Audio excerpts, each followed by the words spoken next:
Hey everyone, welcome back to 3D6 Down the Line, the most criminally underwatched actual play series on the internet. We are back again for the third time and final time for our Pirate Borg Amuse-bouche, thanks to the willingness of our one member of our group, Mike, who is running this for us. Take it away, Mike. Hi, everybody. I will be Harbor Master tonight for this band of reprobates sailing the high seas. We are doing our third episode of the Trapped in the Tropics starter adventure that Limithron / Luke Stratton from Pirate Borg has put out. This is a adventure that is going to be available in their Down Among the Dead Kickstarter, which is active now. We have all the details for that in the show notes. If you guys want to click on that and support them, they're really cool dudes. And that would be awesome. So we're just going to kick it off right away tonight without a lot of blah, blah, blah, blah, blah. John, go ahead. Okay. My name's John. I am playing Deacon Ramsey. I am the zealot of the party. Hi, my name's David. I'm playing Rin the Third, the rapscallion harlot, to seduce every undead I find. Gross. That's terrible.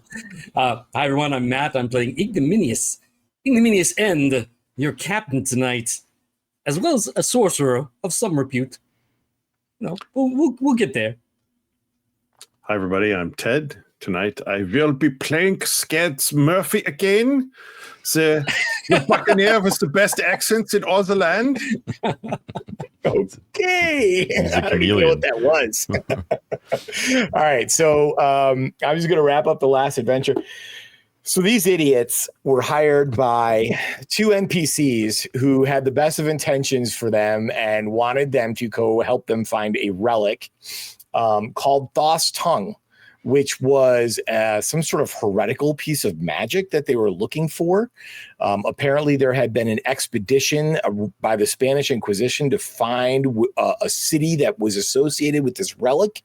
The person who used the relic, it's like a nasty piece of leather that this guy shoved in his mouth, and he started having visions. And he described to the rest of the Inquisitors an underground city on a volcanic island that was packed with treasure, and also packed with potentially dangerous creatures, including what he described as a large creature sitting on an island surrounded by magma wreathed in flames. So, of course, our players are interested in the treasure. That's not the problem. The problem is that they took the two NPCs that hired them and dropped a boat on them so that they could smush them flat. So they deserved it. They did. Sure. To be fair. Absolutely. Yeah, they totally deserved it. So, that was last episode of this adventure. The two NPCs, Beltran de Ordaz and Mother Iris, a nun, have been crushed flat by a boat that was hanging from a tree. And now these pirates, whatever you want to call them, have stalked to the north. And looking out of the jungle, they see a small island to the north of Eel Island, where they see a couple of buildings. One of the buildings actually looks like a shipwreck that's been kind of converted into some sort of domicile. But more interesting to these folks is the fact that they have a sloop of their own at this small island. You guys are without a ship because your bosun took off in your boat, the Wharf Rat, at the start of the adventure. So I am going to warn you guys, we got to get through to the adventure for tonight. So I'm going to probably just kind of be shoving you guys on a little bit. I want to give you some freedom, but we are going to be probably riding the railroad just a little bit tonight, con style. All right. So what are you guys going to do? I think we should take the sloop and go hunt down the Wharf Rat. Okay. We need to figure out a way to get across the water to that settlement, right? What time is it, Mike? Is it afternoon? Late afternoon. Okay. We have time. I've been thinking about this. We have time to lash together a simple raft, low profile, right? That would it's not far. You said a quarter mile? Yeah. Quarter mile. From shore to shore. How far are we from the boat that we dropped? The boat that you dropped? You're a couple hours away. Okay, so that's no longer a source of material, raw materials or anything like that. We're behind that. No, but I mean, I kind of hustled you away from there. So I would allow you guys to probably have some like carpenter's tools. If the boat was already fairly picked over, because remember, there was a guy that was living in it and he sailed back to Maracaibo on a raft. So it's very good, likely that he took a lot of the really good tools with him. Yeah. When he did that. I was thinking like empty barrels that could be used as flotation or boards from the side. Yeah, planks. Yeah, there were sea chests as well. A lot of that stuff is going to be kind of destroyed because you dropped the boat 40 feet out of the tree. So if you guys want to do that now, I'm going to just also tell you, a quarter mile, you guys are all sailors. As long as you're not wearing heavy armor, and also it's not super deep. You could probably even wade like 100 yards offshore. It's going to be almost connected by a sandbar. So you guys could easily make your way to that island without having to go through the whole raft experience, as long as you're not wearing heavy armor. Someone had taken that conquistador's plate that you found on the ship, yeah? I have it, but I haven't actually put it on. I'm waiting. As far as waiting is concerned, I'm concerned about keeping my powder dry and my musket dry. Why don't we make like just little floats, right? Just to float our gear over. It would be lower profile and we'd be less likely to be seen. I'm down with that. I think I like that. If we could get just a small raft for the supplies and wade the rest of it, I'm game. Yeah. I could probably use a bath. So let's just lash a couple logs together, and it'll be enough of a platform to do that for anyone to keep drying. You get some driftwood on the shore or something like that. Yeah, exactly. No problem. And I'll say that if you guys want to actually write this down, that you can have a carpenter's saw that you found on board the ship. Sweet. And you can have 50 feet of rope that was not rotted through after being in the jungle for four years. Sailcloth? Can we get to wrap up stuff and keep it dry? Yeah, but let's say not a lot. Let's just say a 10 by 10 section. Yeah, we can't make a full size sail with it. Just cool. And basically, I just want to arrive with dry gun and dry powder. Sure. Yep. Yeah. I mean, and I would think that your captain would recommend waiting until it's dark, floating across, right? Mm-hmm. And then we can steal their ship in the middle of the night and beyond. Yeah. Is there a light source on the other side that we can guide by? Because it's easy to get disoriented at night in the ocean. Like it is. But I'm also going to say, Ted, that, we'll just give you a decent moonrise, enough starlight. Like you're not in the featureless ocean. Like you could easily see an island a quarter mile away from you, even by starlight or moonlight, if you wanted to. And we want to do I can do that. Where like we come at it from an angle, so like the current, you know what I mean? Like so we're not going straight across, like we're sailors. We know how to do this. Yeah. We know stuff. Yeah. I love it. Yeah. Mm-hmm. I hold my hand up to the stars and do the hand thing, and I know exactly which way to go. You guys, if now you're close enough that when you had looked at this island before with your spyglass, you could see that there were some buildings and you could see the ship, but now you're a lot closer. Mm-hmm. Do you want to try and observe anything? We've got till nightfall. Yeah. I think we should watch for movement. Watch to see if there's anybody specifically on or around the ship. And if so, if there's any kind of pattern to, do they go there and come back? Are they always there? What's the deal? So also sorry, go ahead. No, go ahead. Also, just try to spot anything that looks beyond the obvious that we've already discussed, more modern or recent or sort of out of place than what we would expect for like a ramshackled settlement. For instance, from the British soldiers. And definitely, Well, speaking of which, I think we should also be looking for soldiers or guards or people, on patrol with weapons. Got it. I'm going to tell you, I'll just describe to you what you guys see right out the gate. So with the aid of a spyglass from a quarter mile away, you guys can see a pretty good view of the island. There's basically three primary things that are of interest to you. One is the sloop. Any one of you has enough sea experience to know that, yes, the sloop is there. It's actually moored at a dock off the island, which means it's a pretty deep draft off of that island, which is great for you guys. And it's also on the eastern side of the island. So, just so you know that. But you can tell that the ship is not ready for sail. The sails are all struck down. It looks like they have, probably have been careening the ship recently, which is like when they drag it up onto shore and they're scraping all the barnacles and stuff like that off the ship. It is back in the water, but you can see that just all the sail equipment is all over the place, right? Not ship shape in any way, shape, or form. So it would take you a little bit of time to get that ship up and running and get it like seaworthy. All right, go ahead, Ted. Is there a long ship with oars nearby that we could tow the sloop out far enough that we could then make it seaworthy without worrying about immediately people jumping on board? Yeah, you don't see a long ship as like kind of like what the British had, but you do see a dinghy on, I can't remember what the cool struts are that hold the boats. But yes, there's a ship's boat. Yeah, there is a ship's boat. It's a dinghy identical to the ones that you guys have, so you could have 4 people rowing at one time. You probably could get it, towed out if you wanted to. We waited for the tide.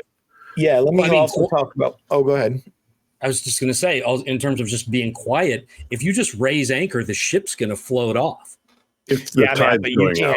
You can't control where it's going to float, right? Like, so it could just end up right back on shore, causing a bigger problem for you than that. We would before we do that, we'd know which way the tide's going. Sure. So the other things that you see, you see the building, which looks like a shipwreck that's been converted into something, right? And you see like cloth awnings all over the beach. You see a lot of fires going on. Here's the crazy thing, like little campfire set on the thing. You guys get the idea that they have people roasting over the fires underneath. It's very weird. They've basically got them like drying out on these racks, and it looks like spatchcocked. Kind of spatchcock. It looks like they have nailed humans to these drying racks, and they've got these like baskets underneath them for some reason. It's called long pig, Mike. It's one of my favorite. I have a great recipe. We'll post it in the show notes. You also see another larger building that it looks like an old rundown warehouse. You see that the doors are kind of hanging a little bit askew. And that's it. So you see a bunch of awnings on the beach. You see several campfires. You see something horrific that looks like humans tacked to like drying racks with like fires set below them and some like basket work. And then you see the sloop, which is probably going to need a good 4 hours for you guys to get it sailworthy, unless you tow it out into the ocean. I'm wondering if what looks like human corpses are actually like undead. That's what I'm thinking. Like maybe it's not as nefarious as it actually looks. You know what I mean? Yeah. Or they're making undead with some kind of voodoo magic. True. Yeah. I'm going to go with nefarious just because it does feel a little nefarious. If you think it's that bad and you're wrong, it's okay. Yeah, it's true. Let's assume nefarious and plan accordingly. If you guys are watching for a while, you do see 2 men, not together at the same time, but they, you just see like one guy come out. He's like a hefty guy. You can see he's got a blunderbuss like over his shoulder. He does not look like a ship's office or a British officer in any way, shape, or form.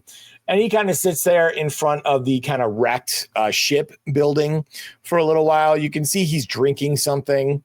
Another guy, taller and skinnier, you see him like checking the drying racks with the humans on it. He's like poking them with a stick, with kind of like a long stick. And then you see him stirring something in the baskets underneath the humans. Herbs and spices, I'm sure. And that's really all we see for bipedal human types walking around. 2 people. That's all you ever see. I don't think we need to steal the ship. We can just go kill these dudes and then it's ours, man. Do they look like Europeans, or do they look like indigenous? No, they look like Europeans. And they look like completely like desperate and like. No, they don't. They look like they're just doing a job. Like they're not. They're definitely not starving. One guy is really tall and skinny. The other guy is quite hefty. He looks like he's having a great time on that island. And we didn't see anybody on the boat itself. Everybody's on shore enjoying their like lovely fires. Okay. Yep. Two people do not pull a ship up onto the shore and scrape barnacles. There's more people here somewhere. They're really giving a Captain Hook and Smee vibe to me right now. Well, Ted, also, like, I don't want to miscommunicate stuff. The ship looks like it has been being maintained. It does not look, it is not currently being careened. No, I got that. That. I'm just saying, like, two people don't haul a sloop up on the beach, scrape it, and get it back in the water, like, without extreme difficulty. I feel like there's more people around. Yeah. Such would be my assumption, anyway. But perhaps some of the people who helped that are now being roasted. Yeah. Well, we could try to draw. One more thing. I forgot. You do see a dinghy kind of on the shore closest to you guys. But not on our side. No, not on your side. Yeah. So one dinghy, right? And we could one on the ship, is that the dinghy? one on the shore. One on the ship. Oh, so two dinghies. Oh, so we could double up with the towing. Dinghy day. Double dinghy. Okay. So we're gonna go over when it gets dark, and kill these guys, or try and steal the ship secretly, or win the ship in a drinking game. You know, is there any? I don't know. You know, we're too far from the ship now. Is there any method of diversion that might draw them away from camp that you guys can think of? I mean, obviously, setting things on fire feels easy, but we could maybe scarecrow that conquistador armor so that in silhouette it looks like a figure, and set a fire of some sort that would make them think there is a conquistador down beach. I don't know if that helps or not, right? Like, it may be just as well to go in silent and not make any noise. But if you're concerned about more people that we're unaware of, that would flush them out. You know, we need a wheelbarrow and a Holocaust cloak, man. That's the way. Let's see. If we go over straight, just one possibility, right? If we go over straight to the ship and check that out first, because we didn't see any movement on there, that might be a safe-ish place for us to land, especially since we want to steal it, right? The other thing is come up on the side where they can't see it, and right. Climb on board. We're pirates. That's what we do. If we also get that dinghy that's on the shore, they can't come after away us. From them. They can't come after us. Agreed. Right? Yeah, I think those two things can be done sneaky. Then that's pretty good. Well, Yeah, I my like the idea suspicion of is if getting there are on. more. Sorry, go ahead. I like the idea of getting on board the ship and finding out what's there. And maybe those guys get drunk and we actually have 4 hours to ready the sloop. I also like the idea of not going on shore and finding out about the roasting humans. On the other hand, these guys make my palms itch, and I kind of want to shoot them. Fair. I suspect you're going to have an opportunity to shoot someone in the belly of that ship that we haven't seen yet. If there's anyone else around, I think they'll be within it. So I think the dinghy idea is a very good idea. I think minimizing the amount of interaction we have on land, both for our own safety and frankly because we don't have a lot of time, right? Like is the better part of valor. Does that make sense? What do you say, John? And then Let's do try it. to board. Let's do it. Okay, So sounds good. we'll wade, swim across, and then what? We get closer to the ship, we split up, and two people go get the dinghy, and two people climb up on the ship, or what? Yeah, that's fine. And you're waiting until after dark, right? Yes, for sure. I say we all go on ship and I'll go on the ship, and then split up from there. and then split up. I agree. I like that. Okay. And also, I think we should be, though I really want to use that musket, I think we should be using bladed weapons on this ship to minimize attention. I'll need my cutlass back then. Or no, I guess I can use my bayonet. You keep the cutlass. All right. Keep the cutlass. I'll use my bayonet. It's a captain's weapon anyway. So. Let's do it, boys. Let's get there. But okay. All right. Okay. So you spend the afternoon kind of spying on the island. You make your little raft to carry your equipment. After dark, you wade across the island. There's no problem at all. You're really only over your head for maybe about 100 yards, maybe two. Okay. The rest of the time, you can basically bounce along the bottom of the ocean. So as you kind of come up, you guys are very quietly kind of approaching the beach. You get to the dinghy. You see inside the dinghy that there is just We're going to the big ship first. I thought you were wading over to the dinghy. Okay, I'm sorry. On the ship first, yeah. You can't wade to the ship. You can't. So that's going to be swimming. That will be a little trickier. All right, let's go to the dinghy and take the dinghy to the ship then. What the hell? Okay. Yeah. It's fine. Okay. All right. Anyway, when we see it gets that deep, yeah, we'll do that. Yeah. Sorry. I mean, I did kind of tell you that the ship is going to be like in deep water, right? So that would be you can't have it close to shore in 8 feet of water, right? So anyway, you get to the dinghy. Inside the dinghy, you see like wooden stakes. You see little bells made out of like spoons and cups and string. You see like bladed, old saw blades. You see like all kinds of stuff. It looks like this dinghy is being used to create the traps on the bigger island on Interesting. Eel Island, right? So these guys might in fact be cooking undead in these fires and aren't necessarily bad guys. We're going to steal their ship still? Yes, we are. Okay. Yeah. Anyone who isn't on my team is a bad guy. Come on, Ted. We're pirates. we're not naval officers here. Are you investigating anything else up on shore before you just take the dinghy and go to the ship? No. Well, I'll take my from the water as we're like peeking out. I'll peek. I'll use my spyglass and see what more detail. It's not going to be super effective at night, Matt, for picking out details on land. Looking at the fires, he'd be able to see, right? The roasting around the fire. You see some of the humans that are nailed to the drying racks are kind of moving. They don't look super healthy. Okay, they don't look healthy. Nailed to drying rack is kind of implies it. Yeah, but they're harvesting some sort of organ magic out of these guys.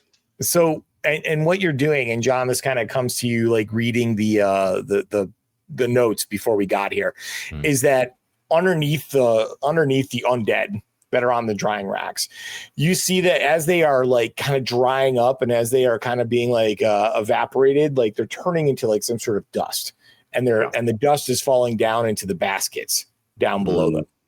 Oh, now you recall, Mike, I know every tall tale ever told. So upon hearing about this dust, do I have any instinct as to what it could be? You are tall tale.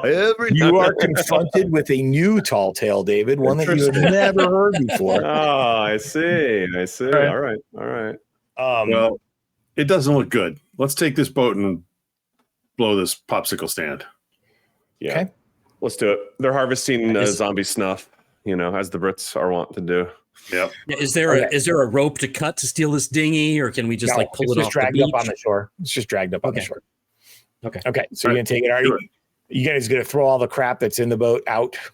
That'll make a lot of noise. It'll make a lot of noise. Does alarms and things? I mean, the bells and things. Mm-hmm. I mean, the bells will clank if you drop them on the beach, kind of thing. But yeah, we could. We're floating in the water. We can just carefully, one by one, just drop them in the water and be rid of them. Okay. No problem. You guys get over to the ship without a problem. The cool thing about a sloop is, for you fearless pirates, is it's fairly low in the water. So by bracing the boat up against the side and giving someone the heave ho up to the top of the gunnels, you guys can one by one make your way onto the deck of the sloop. Is everyone going, or is someone staying on the dinghy? All right. So before we go in, and before I took that kid in, I'm going to feed my bird a cracker, and I'm going to ask my bird if there's anybody on this ship, alive or dead, that may wish us ill, or just anybody on the boat. How many times can you do that again? I have 3 left. Okay. I have 3 left. I would also, just to add to that, if it helps, we're far enough from shore now. It's probably fairly quiet. So I would just sort of hush everyone down and listen for footsteps or any reverberation from within, if that helps. Sure. I will I'll tie off both ends of the dinghy so it doesn't bump around or make noise. Well, don't forget there's also a dock. I mean, the sloop is docked. So you could just go up onto the dock and then get on the boat. Well, the point is, when we go away, we want to take the second dinghy with us. Yeah. So I'm tying it to the ship so that when we leave, We do not leave them a way to come after us. Gotcha. Okay. But yes, climbing up to the dock and then boarding that way. Is there a gangplank? No, you'd have to clamber up onto the dock, and then literally the sloop is moored right to the dock. I know, from the dock to the sloop, a gangplank. Yeah. Look at a short gangplank. Does Matt's companion detector you need to roll, right? Maybe. Yeah. All right. I roll. That is a 2. So I fail my spirit check. I will not know if he's telling me the truth. Right. Yes, there is mortal danger on board the ship. do I hear anything? Oh, sorry. Go ahead. I don't tell my crew this because I don't want to scare them. No, David, you don't hear anything on board. Whatever lurks on board the ship is deathly silent. Likewise, is there any faint light coming from within the belly of the ship? Nope. You guys can look through the gun ports. Can look through the gun ports, which are closed, but they're not, they're seams, right? You could probably even wedge one open if you wanted to. Cool. But no light is creeping out from any of the portholes or gun ports or anything like that. A sloop has 2 masts, right? It's small, but sloop has a single mast. It's just a single mast. In the 18th century, they have 2. Well, there you go. Oh, well, hell. All right. This one can have 1. I don't care. Okay, cool. Well, my brave crew sneaks on the boat. I'm going to go tuck that kid in. I'll be right back. I'd like to get up on the dock and take up a firing position and just watch the shore. So if anyone starts coming towards us, I can shoot, and then I'll let the captain who's bravely run away, or perhaps someone else can board the ship first. But I'll cover from the shore. I slip over the gun very carefully. Low to the ground. No problem. Let's see here. Deacon Ramsey, when you get onto the deck of the ship, you could see that basically just from all the equipment lying around, the ropes that are uncoiled, that these are not tip-top crewmen that are maintaining this ship. This is not the king's ship right here. This is if you didn't know better, you'd say that this was a pirate ship. It definitely looks like. Is there a crow's nest on the yardarm above me? No, and in fact, crow's nests are really only a thing that whalers have. Okay, so is there like a night watchman up in the rigging? No, there's nobody up there. Okay, is it flying any colors? No, but you do see that there is a flagstaff in the back, off the back of the ship. And if you want to go and check that out, you can see that they have a bunch of flags inside a little chest right next to the flagstaff. Sure sign of a pirate. Yeah. Right. You see a Spanish flag, you see an English flag, you see a Dutch flag, and you see a black flag. Hell yeah. Yeah. We don't even have to do any upgrades. This thing's like pret-a-porter here. Well, for dramatic effect, I'm going to, while other people are like searching around the boat, I'm going to unfurl the black flag and quietly. Now, that every pirate has their own. It's not just the traditional skull and crossbones, right? Every pirate kind of has their own flag. And before you hang it up, that this is a pirate captain named Gravestock. Gravestock. That's a cool name. That's a good name. I just recognize that from looking at the flag. Yeah. Okay. It's got like a skull on it with like a scimitar underneath it and like a palm tree. And you're not sure what the significance is of those.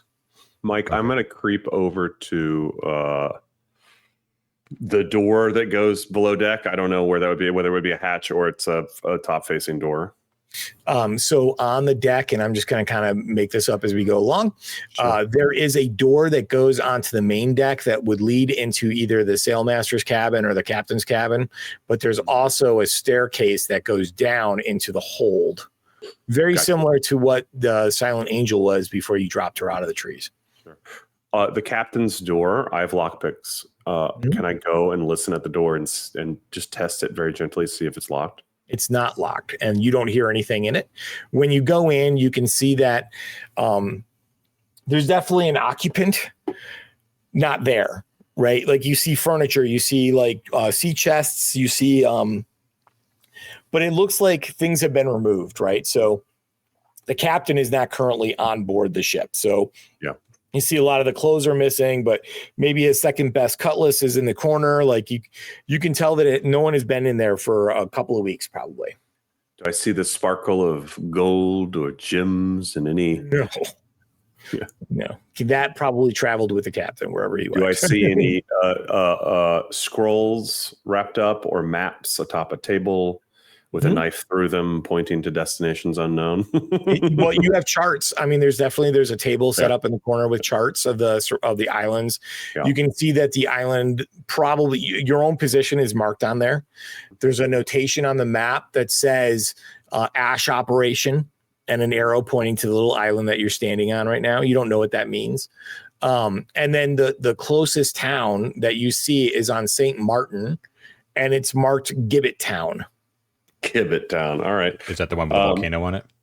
No, but you know from your map that you found that St. Martin is the closest island to you, but on about 20, 30 miles past that is the island marked as being Pelican Island, which is the island that has the volcano. Were you going to say something, John? Go ahead. I was just going to say, like, because we're going into British territory as well, maybe I'm going to hang the British flag. Smart. Hoist the British flag, I should say. Should we wait to hoist it until we can actually sail the ship? I don't know if it makes a difference. Like if we start rigging it, they're going to see something, I guess. So I guess part of rigging is sort of my plan too. Like we need to get the ship ready to sail, but I think we also want to drop that the attached tender right down to the water, right? So we can haul it out to haul. Yeah. Right? I don't know what that is, but it sounds very official. And I agree. Basically, you can haul a ship by rowing, right? You just tie a line to your little boat and you row like crazy and you go very slow, but you can haul it out.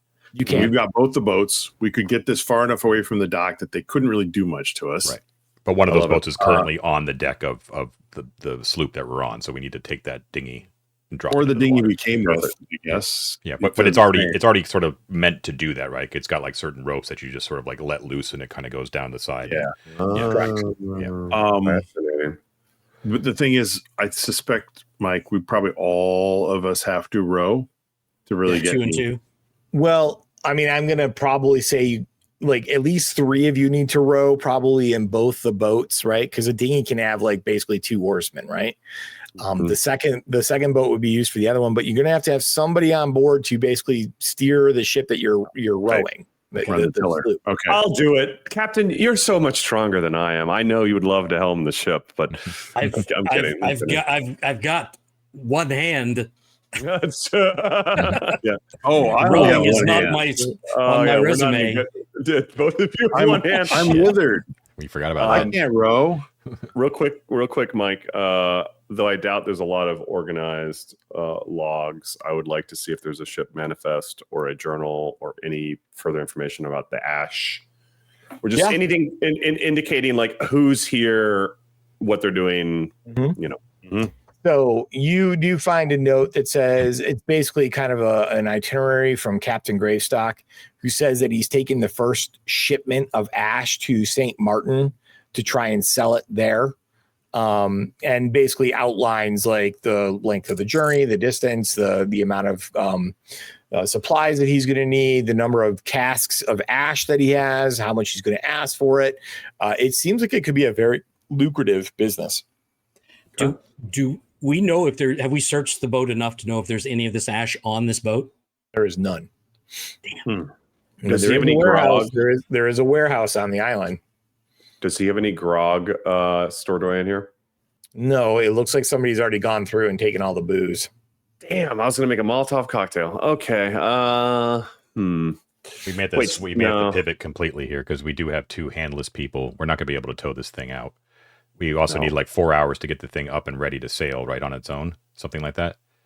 And there's no way that we can actually get it done without making a noise. And visually, just unfurling sails is going to be like a sure marker, right? You'll hear the crack of them and not only that, but it'll be significantly harder to do at sea than while you're moored, right? Because I'm not talking about furling the sails. You guys can do that, right? It's basically making sure that all the, like all the gear is stored and that, I don't know all the ins and outs, but let's just say that the ship is just not ready to sail. Well, here's my thinking though is, okay, so we're not rowing because we're missing hands, but we get the ship ready. The sails furling is almost literally the last thing you do. Exactly. We could start doing it at, tying off the ropes, getting the belaying pins set, making sure the spars are hoisted. If we're quiet and careful, we could probably do it. And if it takes us all night, that's fine. Come dawn, furl the first sail and start moving out. Somebody comes running, I shoot them. Problem solved. But all right, we should make sure there's no one else on this boat since we don't know what that dumb invisible bird did. So we don't know. You can trust Ibby. Ibby said there's Ibby incredible didn't tell us danger. anything. You said you kept this information from us, so now we don't know. Oh, what's that's right. on the boat. This is the test to keep you on your toes. That's right. Yeah. So, hey, Mike. Welcome aboard, Mike. Okay. Yeah. Go ahead, David. No, it's just there's not a lot more thorough searching I'm going to do. I mean, I can look for secrets. You and can stuff like thoroughly that, search the ship, and you know that the captain's ghost bird, crazy asshole, knows nothing. There is nothing on that ship that you need to be concerned about. Even in the bottom. Okay. All right. You go all the way. You go all the way down to the bilge, and there's nothing down there but rats. Oh, rats! My favorite meal. Awesome. We're stoked. Gentlemen, we can feast tonight. Wait until later. Fully stocked galley. Nice. Right. So like 4 hours working away, stowing equipment and getting the rigging set and retying all the lines that you need to retie, et cetera, et cetera. We can also just see if you guys can reduce that number. Why don't we go ahead and make let's see what's a good check for that. Regardless, you guys can do this, but to do it quietly and maybe speed up the process a little bit, I'll let somebody make a check.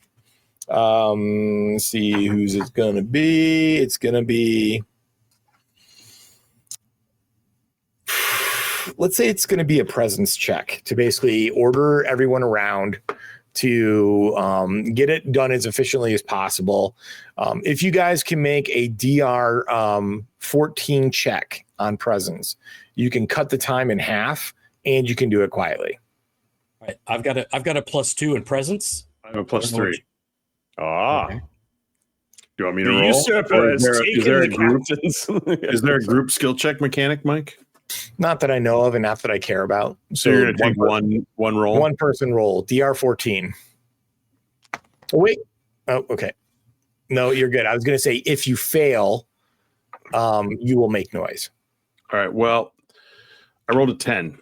So 13. Are you going to spend Devil's Luck? I don't have any left. No, we had a rest. Do I get Devil's Luck back after a rest? Only a long rest if you used all of it. Yeah. I don't have any luck. But you know what? I have one left over, and I can give it as your captain. You showed some initiative. I'm going to give you my Devil's Luck. Reduce his difficulty, or are you going to? No, I'm going to reduce the difficulty because then he automatically gets it. Yeah. Okay. Yeah. Perfect. All right. Cool. All right. So Down to 0. With 2 hours, your crew works like a well-oiled machine, thanks to your lieutenant, and you guys are able to get the ship out into the ocean as you are sailing away. And as you put up the pirate flag, you put up the pirate flag or the British flag? Union Jack. All right. You see two people like helloing from the beach. One of them fires a blunderbuss up in the air and he goes, "You damn redcoats, we'll have your guts for garters." And you sail away. Huh? What's the range? 100 yards, Ted. 100 yards? Yeah. Oh. You could. That's the max limit of a musket if you got a really good. Well, I would have thought so, but according to the book, the range of a musket is 150 feet. Maybe it meant yards, but so that's never bring an arms and armor range, expert to your RPG. Does that add difficulty then? Does that change the DR? Yeah, but it's going to be actually really high, and then you can add your bonuses on there because you're firing at two dudes in the dark. I'm going to take a shot at your range. I see the blunderbuss go off, and I'm going to aim at the light. I'm going to I'm going to fire at it. It's going to be DR 16, and then whatever you can take your bonuses off. I think Ted just likes rolling dice, is what I think. All right. Let's see here. So, DR, what'd you say? 16? 16. Okay. I am a crack shot. So that goes down to 14. And I rolled a 12 plus 3. So that is 15. I hit the fat man with the blunderbuss. All right. You hear him well done. More ash for the pile, baby. More ash for the 7 points pile. of damage. 7 points. You hear him go, wait, how much did you do? 7. Okay. You hear him go, ow! And he's like, we'll get you. We'll have you. We're going to, whatever bad things. Threats out loud. Can I have a go at it as well since I have a musket? I don't think I'm going to hit because I'm no crack shot. All right. So DR is what for this? 16. 16. Yeah, that's not going to happen. But I mean, if you guys want to fire the cannons at him. Nat 20. I can't. It's almost like not that muskets have tracers, but I feel like something about watching the crack shot shoot, sort of like gave me a line of sight. That was very unexpected. Wow. Okay. Yeah. The moon comes out from behind a cloud. Roll your damage. Yeah. Hold on. It's 2d6, right? Yeah. That's a 5 and a 2, so another 7 points of damage. Oh yeah, he drops. I raise my hand to give them the finger, and then it's the hand that's not there. So I just raise my boat cleat. You guys have acquired a pirate ship. Hell yeah. To replace the one that you lost. It has. We're going to say it has a total of 4 cannons on each side, and it has 2 kind of swivel guns. The swivel guns are kind of like a big kind of like a big caliber musket that's just swivels and it's mounted to the deck of the ship. Okay. You guys can name your ship if you want. You can do whatever you want. I assume that you are heading towards the volcanic island that you have learned about. Yes. Yes. In fact, what I recommend is that we sail immediately to that island. But while you take care of that, I'm going to take a nap. Wake me in several hours when we get there. You guys can take a long rest. Everyone can benefit from a long rest while you're making this journey. How can we sail and rest? Do we want to take a real life first break? Yeah, we do watches, Ted. You do watches. Okay. You really that long of a journey? It's only. We don't have to go directly there and get off the boat. We can get close and then hang out. You also have to sail around St. Martin. Otherwise, you're gonna. Oh, that's true. That's true. We didn't get one of the all-terrain boats. Jeez. All right, let's take our first break, we'll meet back in here to see what other shenanigans you guys get up to. All right. Okay, we will be right back. All right, we are back. Bladder's empty, beer's full. Okay. There is a really cool part in this whole adventure about now the ship stuff and opportunity for naval combat with your new sloop. But we're gonna roll through that part of it tonight. And I'm just gonna say that after you're taking your time, you're getting used to knowing the ship. You have 6 hours to do a long rest. By the dawn's early light, you come across this island, which you have identified thanks to the map that you found on board the Silent Angel, as a island called Pelican Island. Now, this is where the expedition met their untimely end, where they murdered the priest who had been dealing with the relic, and they left him buried in a shallow grave in what they describe as an underground city on this island. Your map shows several different pathways to get to there, mainly going through these lava tubes that are stretching throughout the island. Stretching 4,000 feet above sea level, you see the caldera of a smoking volcano. You see patches of greenery, but most of the island is barren. It looks like at some point lava just basically wiped out 70% of the island. And so there's little stands of trees surrounded by flowstone dotting the island as you approach from the west in the early morning. the air around the island is covered in black smoke, and you smell the sulfur coming in off the eastern breeze from pretty far away. Like as soon as you are, passing Martin, you're smelling like sulfur. I think that's probably scabs. Could Yes, be. it is. Could be. The island doesn't look terribly big. It looks like maybe it's about 10 square miles. On parts of the island, you see that there is the island that as you approach from the west, you see that on the southern shore of it, there's like a pristine white beach that you can see with like, a lot of bird activity there and like some stands of trees. And then on the island or on the island's direct like approach to the west, you are seeing basically like these like a pretty thick jungle.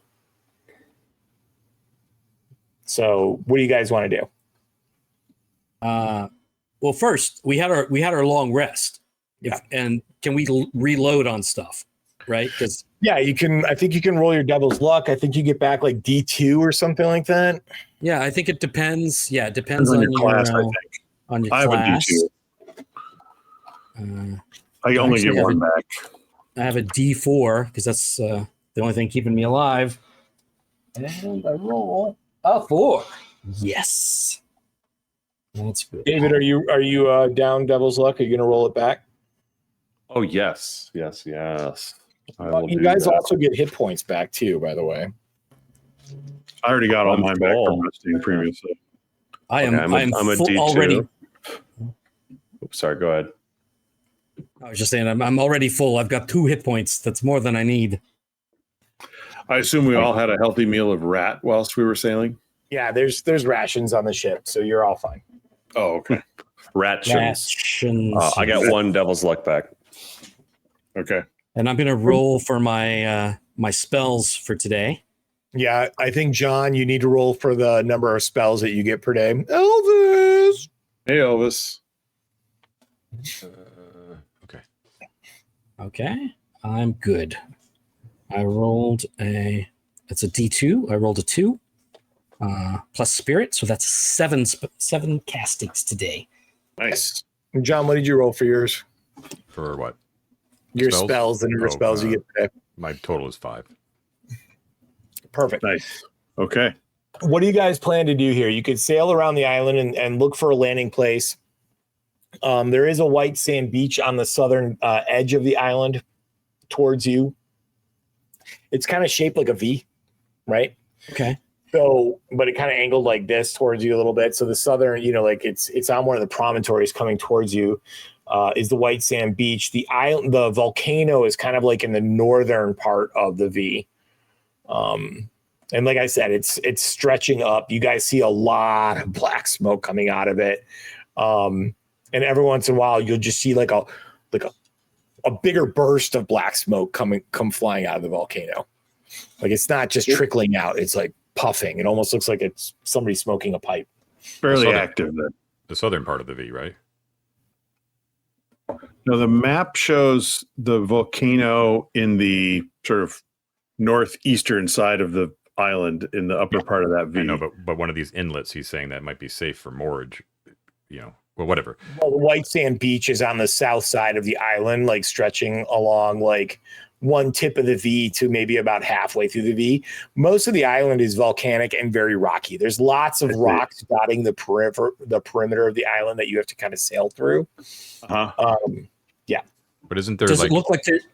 Go ahead, John. I was saying like it's tough to tell because of the resolution of the map here, but it looks like there's paths that are marked.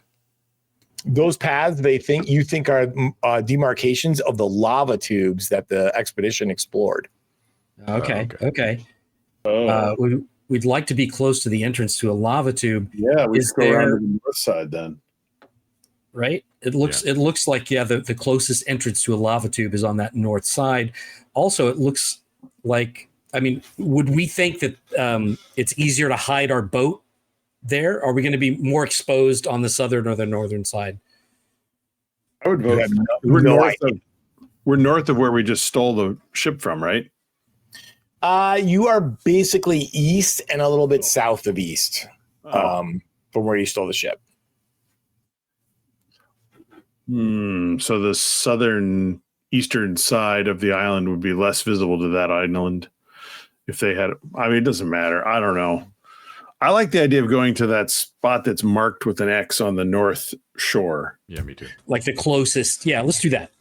Okay. Let's do that. I agree. Yeah, don't torture yourselves too much, guys, about figuring out where you're going to put the ship and stuff like that, because we're not going to get into that for tonight. Yeah, north. I like it. North side, close to the X. It's getting the lava tubes. I gotta look and see what where that X is. So on the north side. Yeah, it's the one by the unguarded treasure. Can you tell me what it actually says on that? The resolution on this is hard to read. Yeah, that's my fault, guys. That's not the thing. I can't actually see it. Pirates have notoriously bad penmanship. It's fine. Yeah, it kind of looks like it says like Danish house, but I feel like they're not selling Danishes there. It very clearly, if you look, it very clearly says. Yeah, exactly, right? Yeah. I think in general, Mike, is what we want to do is we want to moor the boat as close to as possible to like a pathway that leads to that volcano. I got you. One All or right. the other. Got you. All right. So you basically, when you bring this ship in, you're basically bringing it into the middle of the V, right? The two prongs of the V are like this, and you're going to be like right there, right? That's kind of how it looks. So you bring the ship in. It's a lot of boulders close to shore. The water is clear, right? And when you dip your hands into it, it's pretty warm. It's like warm. Not quite boil your flesh warm, but it would be probably on the uncomfortably hot side of things. And you see a lot of fish floating belly up in that water. Good thing we got two dinghies. Double dinghy. Yep. So dinghy to shore. I think, we set the anchor and you drop the anchor in about 40 fathoms of line, right? And you see that good use of fathoms. Thank you. You scan the shore that you're going to be making for, and you basically can see that it's pretty thick jungle with a rocky beach. And you see a dark tunnel set in the jungle. Okay. Into the side of the island. Let's make very quietly for the tunnel. Remember our experience on the beach before. Is the tunnel like in the coming? Is it like water, like a grotto, like you go into it? No. Okay. To beach it and walk up to it. Yeah. Okay. Okay. Who's got a light source? I have a lantern. I have a lantern. Okay, that's probably plenty. All right. I've got bullets and a gun. I don't think I'm going to wear that armor. That just sounds like trouble. On the island, it's. You do you. Far from me. Into the tunnel. Okay. Are you going to wear the armor, Ted? I do need to know. No. Okay. I'm a ratty, nasty old pirate. I don't need this conquistador stuff. Someone else wants it, they should take it. I've decided against it. Okay. I do recommend the helmet if there is one. If there's a Morian, I do recommend it. You see, your captain has one. Oh, okay. I'll wear the helmet. That sounds good. Okay. Mark it down on your character. Okay. When you approach the tunnel, you guys, before you go in, the jungle is thick here. The tunnel is it's big, and you smell sulfur coming out of it, and it's uncomfortably hot in there. And when you pause at the entrance, you seem to hear the faint sound of voices coming down the tunnel. What are you doing? Can we make out what they're saying? No, it just sounds like a whispering voice. Whisper, whisper, whisper. You can't make it out. It's not clear words. Okay. And you can't make out if it's male or if it's female or if it's like anything like that. It's just literally, for all you know, it could just be the wind. Okay. I will light my lantern and put it on my boat cleat that I use for my left hand. Mm-hmm. Okay, what are you doing for light? I'm sorry. I'll light my lantern. My lantern is on my left hand. Mine has 6 hours of oil in it. Okay, no problem. So I have my musket out at the ready. Okay, so you both have lanterns going on. You make your way into the tunnel, which twists and turns, and you reach a junction. One of the junction is kind of a steep climb down, and one is just following the tunnels that are kind of like on your level. Okay. Can we check again the notes that we had that we took from the ship? Yeah, we've got a little picture. Does the one that goes down to our left or straight ahead?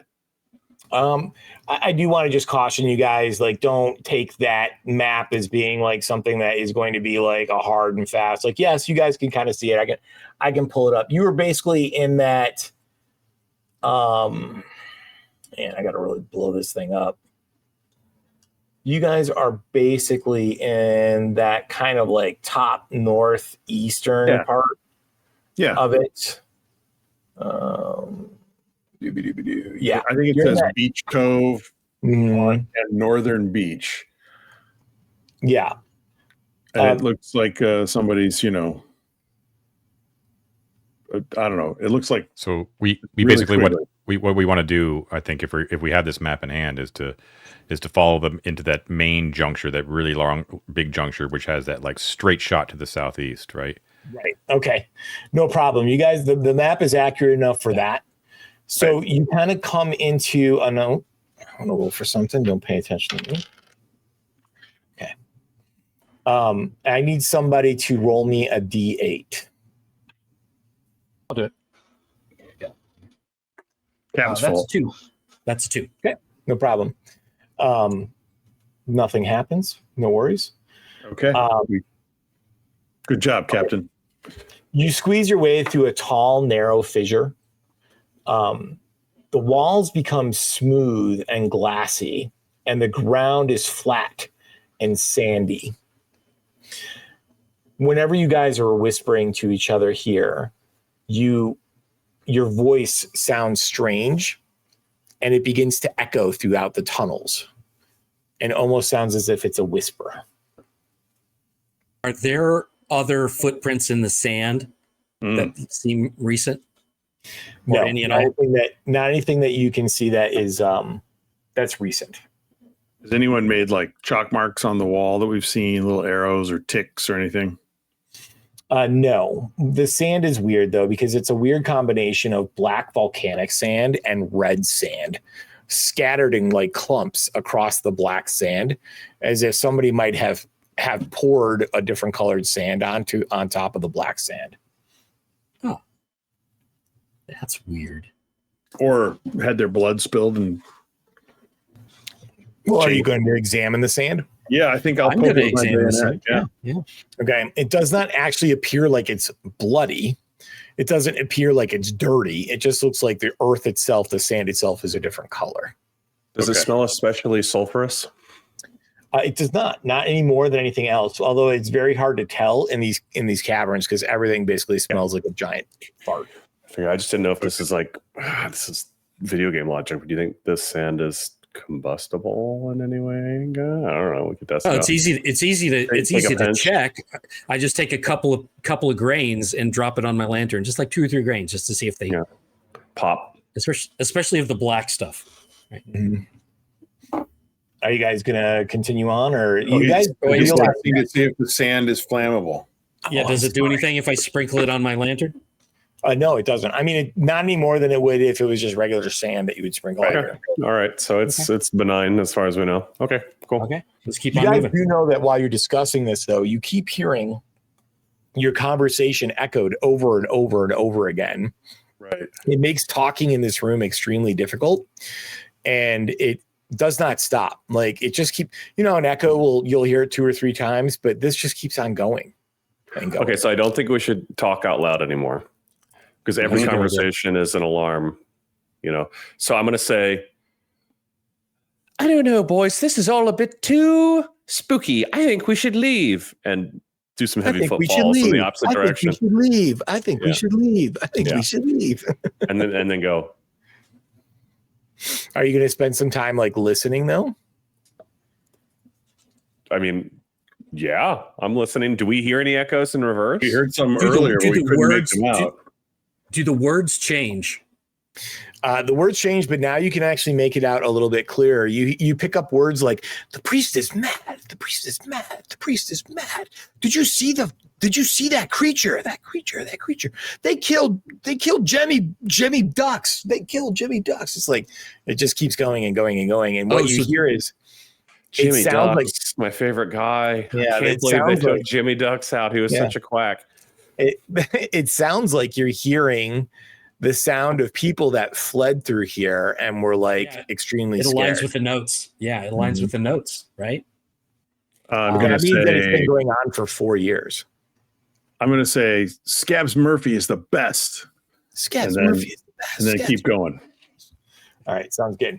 You guys leave that room. You do find a cave or like basically a fissure that's like a straight shot, and you guys saw that one on your map. Yeah, and we want that. Your way through there.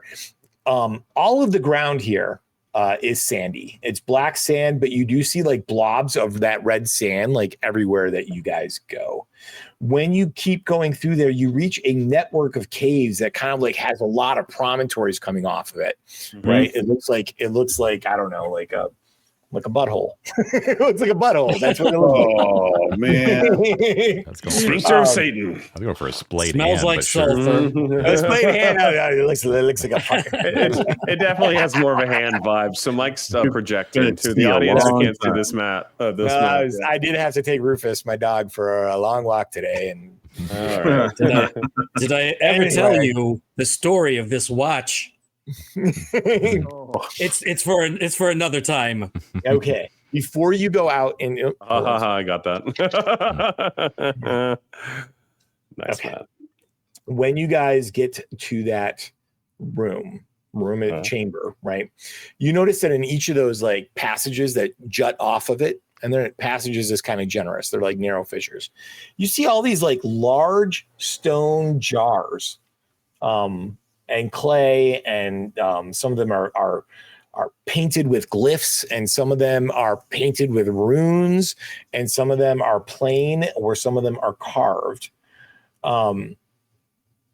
resting on any flat surface that they could be in. Are they sealed shut? Are they closed with lids, Yes, or are they open? They are closed with a lid. Canopic job. About roughly how many do we see? Hundreds. Okay, are they like waxed sealed shut or tied shut, or just a lid sitting on top? Mm-hmm. What are the glyphs, like indigenous or European? You spend a little bit of time looking at those, and you see that some of them you would probably take as being Mesoan, Native American or indigenous people. Some of them look like they might be Egyptian. Some of them look like they might be Greek. Who would you say is the most learned among you? I actually have the student background. Do you really? Okay. Yeah. You see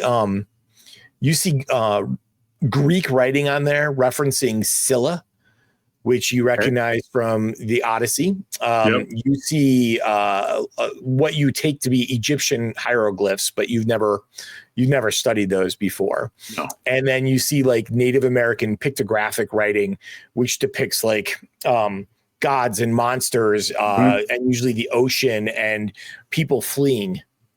So Greek and Latin would have been standard, at university. So I want to look around for some Greek or Latin ones that don't say Scylla, because that's a little terrifying. But I'm curious. I want to open one up with the point of my bayonet.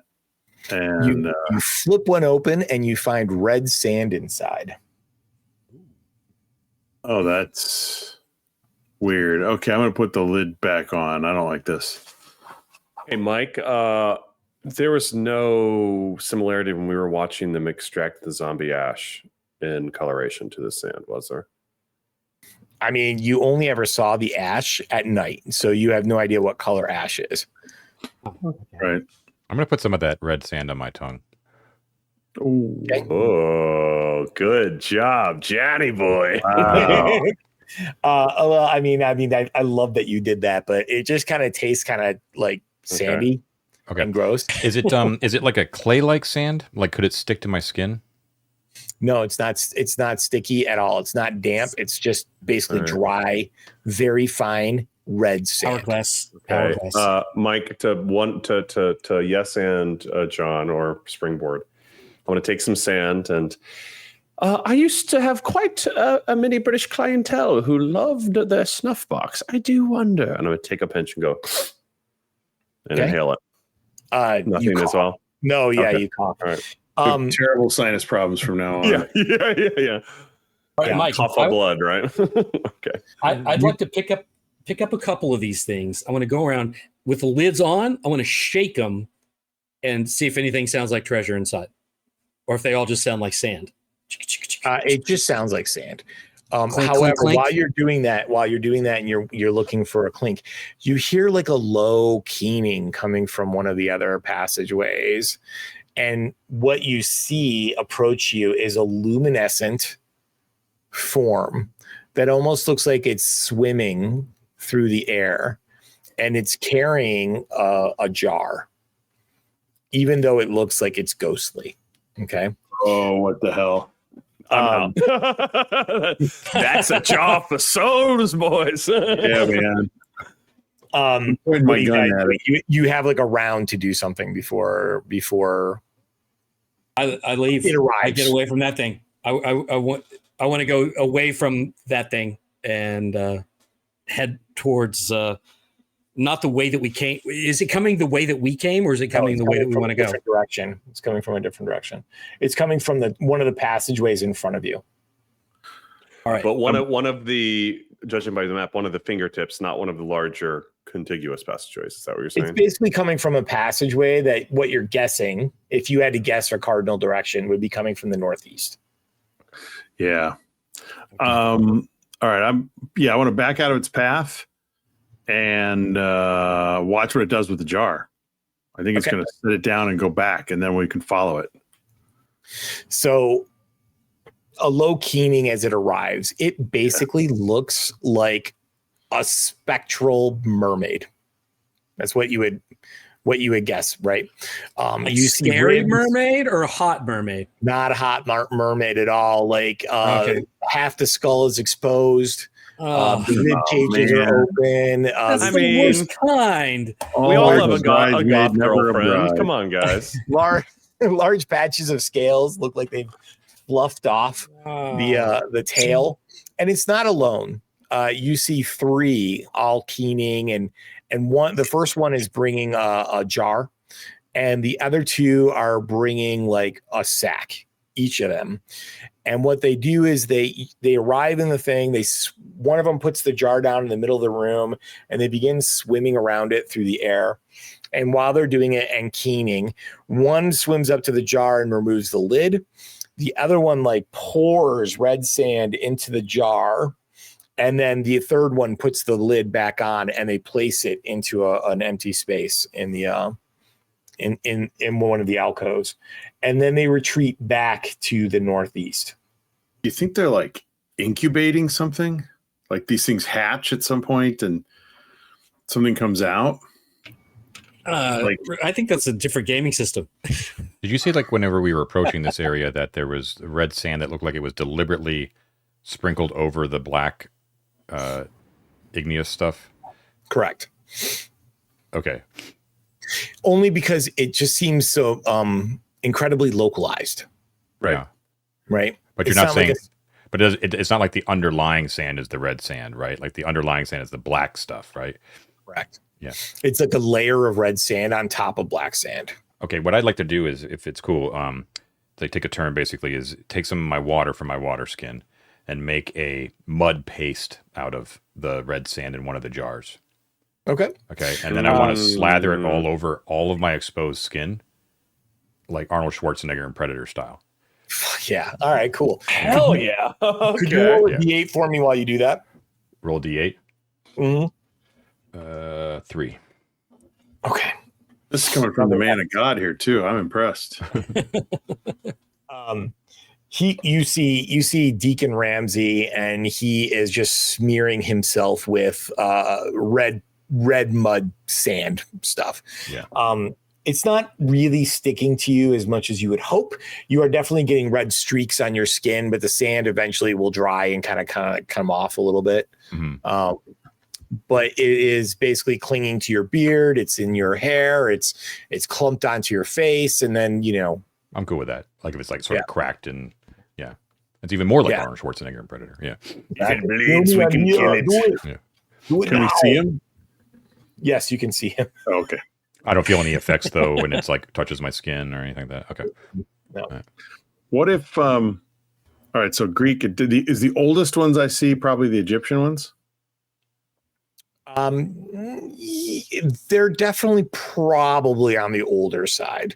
I don't know how well that would show. I don't. Mike doesn't. Right, I meant language wise, like Greek language, Latin, Greek. Okay, Egyptian's older than Greek. So if I find an Egyptian one, and I take the lid off and I bayonet the sand, what's in? Is there anything happening in there? No, man. There's just nothing in it. It's just all right, sand. this is a mystery. Let's go forward. Yeah. Okay. Do you guys want to follow the ugly mermaids, or do you want to go the other way?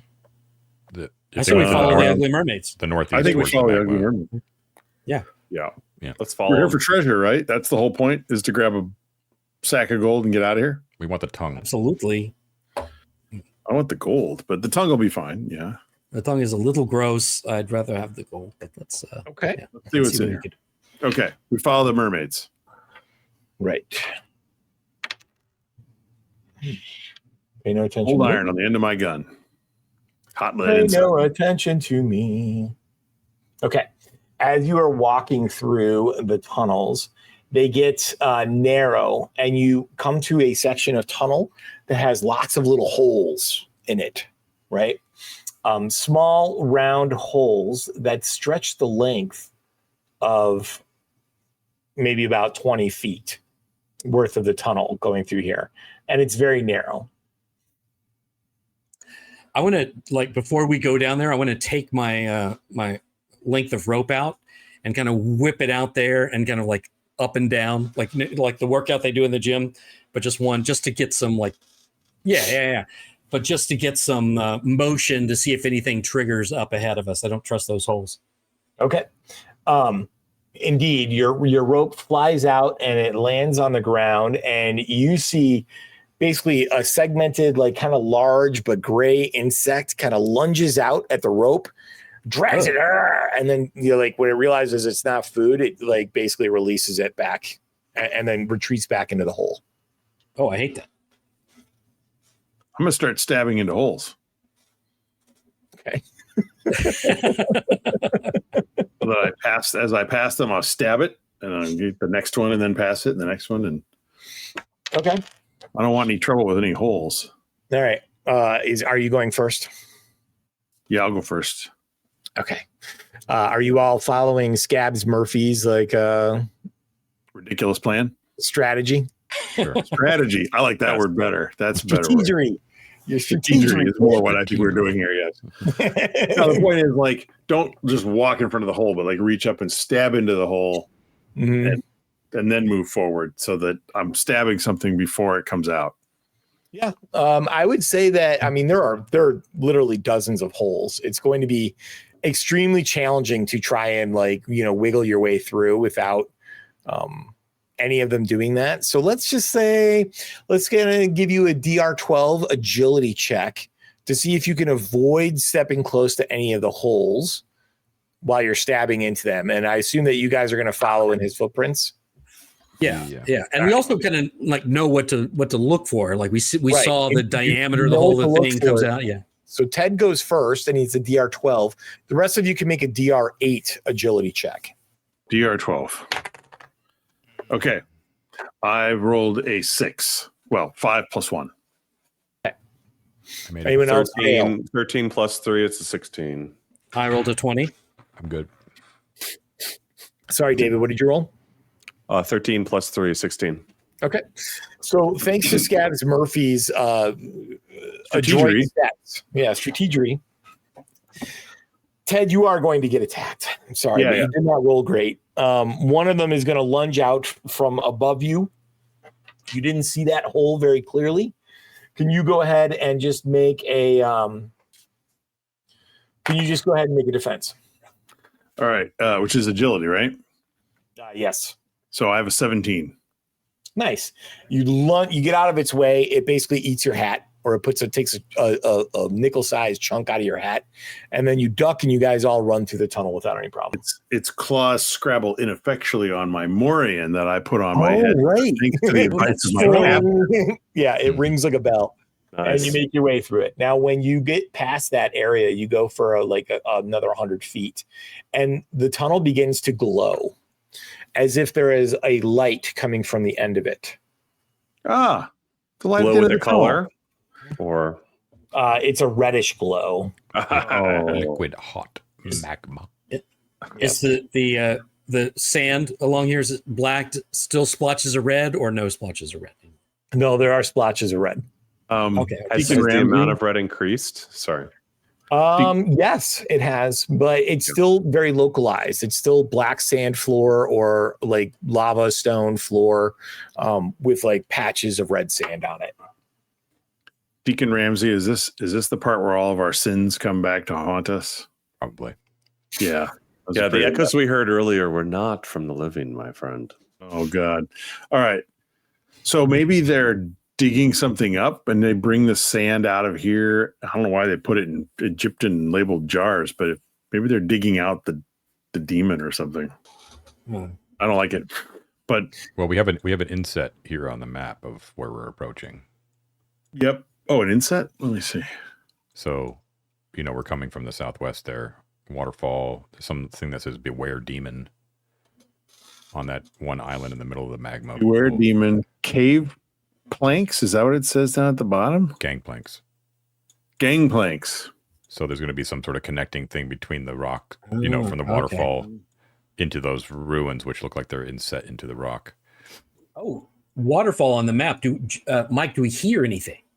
Do we hear any water? As you guys round the corner, yes, you hear the roar of water and you see the glow of magma. And when you peek your head around the corner, you see a massive cavern, and large parts of the floor of it are covered in red hot magma, as John likes to say. Or though it's lava if it's exposed to air, correct? I think it is, yes. When it's above ground, yeah. Yeah. So it is. Well, I guess you're technically still underground. I don't know. I'm not a geologist. But if it's on the floor, it's lava. Okay. And then you see the ruins of an ancient city encircling the magma around the chamber. You see hundreds of dwellings, temples. The architectural remains are carved into the walls. At one end, you see a large waterfall terminating and filling the air with steam as it pours into the magma. And you can see like a jury-rigged like series of planks that go from where, the tunnel where you guys are exiting out, and then to like a little rock island in the middle of the magma, and then over to, another area. So you can easily get to the ruins. That's what the red lines are on this map, is the gangplanks. Yeah, I get it. I get it. Now that we have a clear view, and because it's a well lit cavern, as a consequence of the magma, I'm going to pull that spyglass out, and I'm going to start surveying the gangplanks leading to various islands. Obviously, the Beware Demon one I want to look at, but even the smaller ones in betwixt, and just see if I see any movement or more concentration of that red sand or corpses or anything like that. Just a full survey. Absolutely, you do. All right, so you look around, and with your spyglass, the light in here is just fine. And you can see closer up, you can see the ruins of the city. On an island in the middle of the lake of magma, you see a creature of horrifying appearance. It is, again, it almost looks like a mermaid or a sea creature from below the waist. And above the waist, it looks like a rotting corpse with like long hair and gold jewelry upon it, and a large, very ornate like headpiece. And it seems to be like dipping into the magma and then popping up onto the island and scooping up something on the floor of the island and pouring it down its gullet. I hate that thing. Yeah. I don't like it.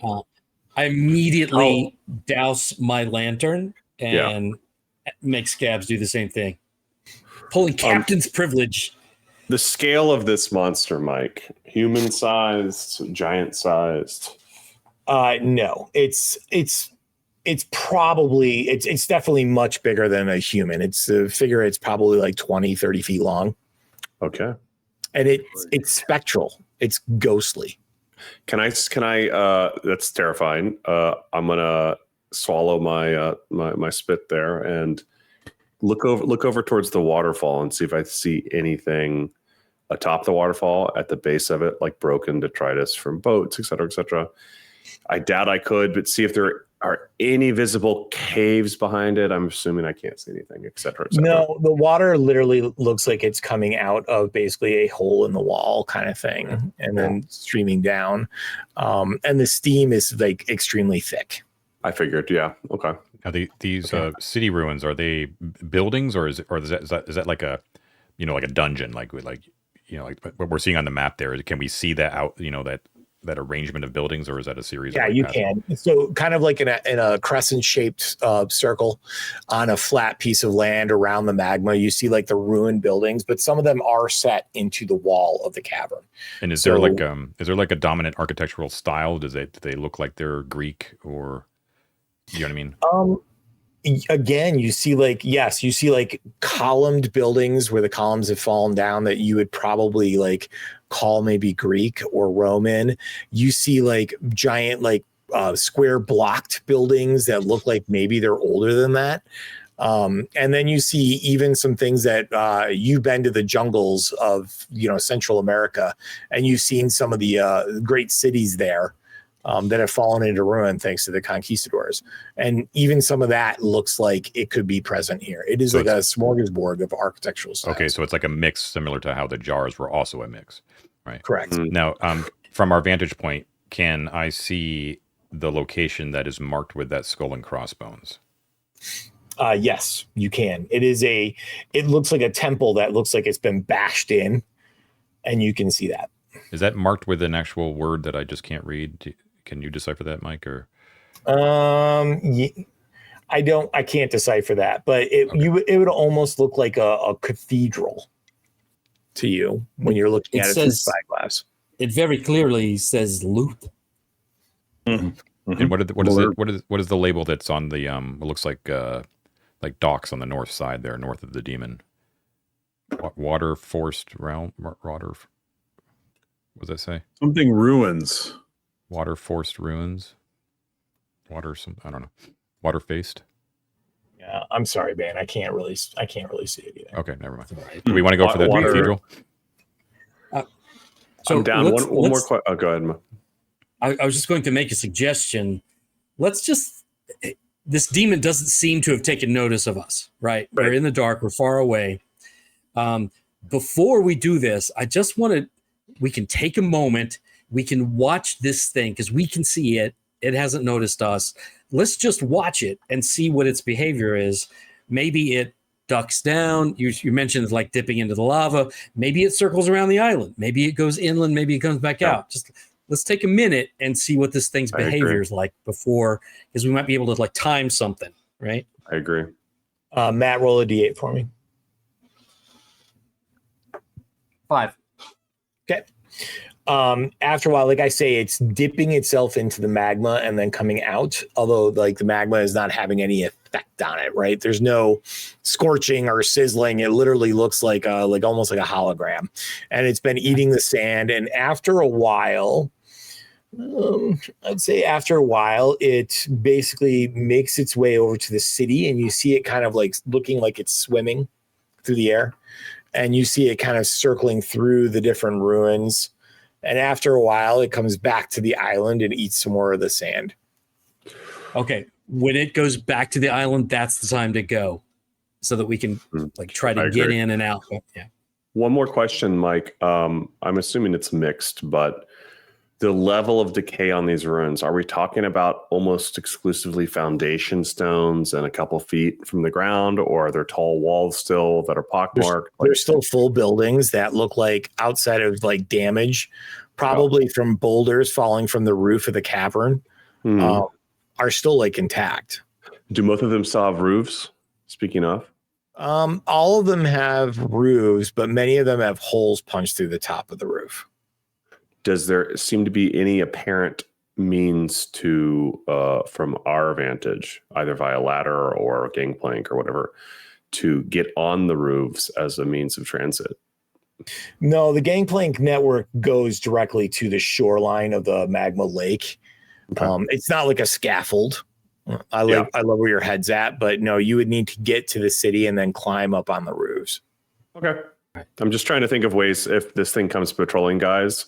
It's good that there are walls because we can hide at least from cover, view. But if we can be on the rooftops, that might be a really lucrative way of moving around. I don't know though. All right, well, why don't we go for it? Are we only seeing the demon or those other mermaids disappear? You don't know where they are at the moment. Can we take our second and last break and tackle the city? Cool. All right, we will be right back. All right, we're back. Bladders empty, beers full. Let's do it. What are you guys doing? Going into the city. Before we go on the gangplanks, very quickly, I scavenged a tin cup and a spoon from the noise-making guys. I'm going to scoop up some of that red sand so that I have some. Sure. I'm suspicious that maybe that guy likes this stuff, so I'm going to have some in case. I think they're making offerings, maybe. Yeah, that makes sense. Right. All right. You guys make your way across the gangplank. Luckily, the steam is so thick in this room that from your vantage point, you were able to see the strange creature on the island, and you're able to see like the city. But just so you know, the steam is really thick. Okay. Cool. So it helps hide you. You make your way to the city. The first building that you kind of come across is going to be you basically enter into a shattered building. I assume you're not going to just keep on strolling down the streets. You're going to go from building to building, right? Yeah, sneaky pirates. Yeah. You duck yourself into a building which at one point looked like it was probably a very fine house with like a large tower that is shattered. And you find yourself in a large room that has all of these broken glass containers, and you find like basically the skeletons of sea creatures set up onto like as if they're being displayed. And it almost looks like maybe to the student, it almost looks like maybe some sort of rudimentary like chemistry lab. There's no intact jars or vials anywhere, right? You spend some time to look. Yeah, let's just keep going. Let's go. Let's go. Keep pushing. Yeah. Okay. Are you sure? Okay. I will spend a little bit of time. Mike always does this. I think Matt's logic was smart. That's the only reason I was thinking about it, is because if we had a couple of those, if we like timed it right. Yeah. I'll just look for like a jar.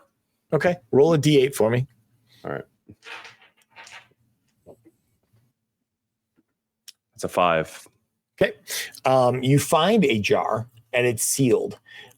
Inside of that jar, you find 6 mermaid scales. Interesting. Okay. Mermaid scales are like a relic. You eat one and you can breathe underwater for an hour. Nice. Oh, that's cool. That's how we can escape. We eat those and we jump off the waterfall. We're out of here. Yeah, you know what? Give one to everybody just in case.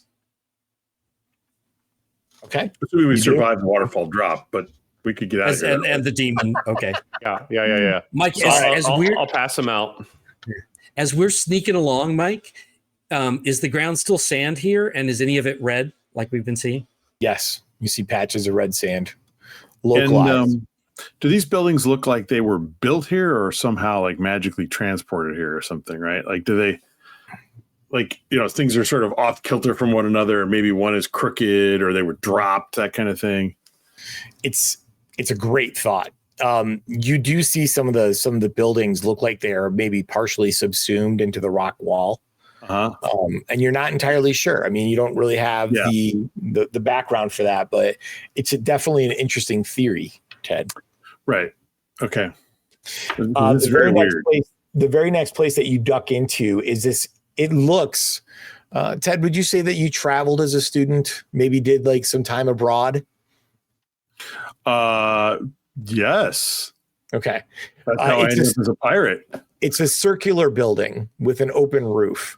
And inside of it, you see all kinds of like porticos and columns. And when you make your way through it, there is a black sand floor with lots of patches of red sand all over it. And it almost looks like there is seating all the way around this like black sand athletic field, maybe. As if there were like, it was designed for hundreds of people to watch what was happening on the floor of the building. So more like the Colosseum than the Pantheon.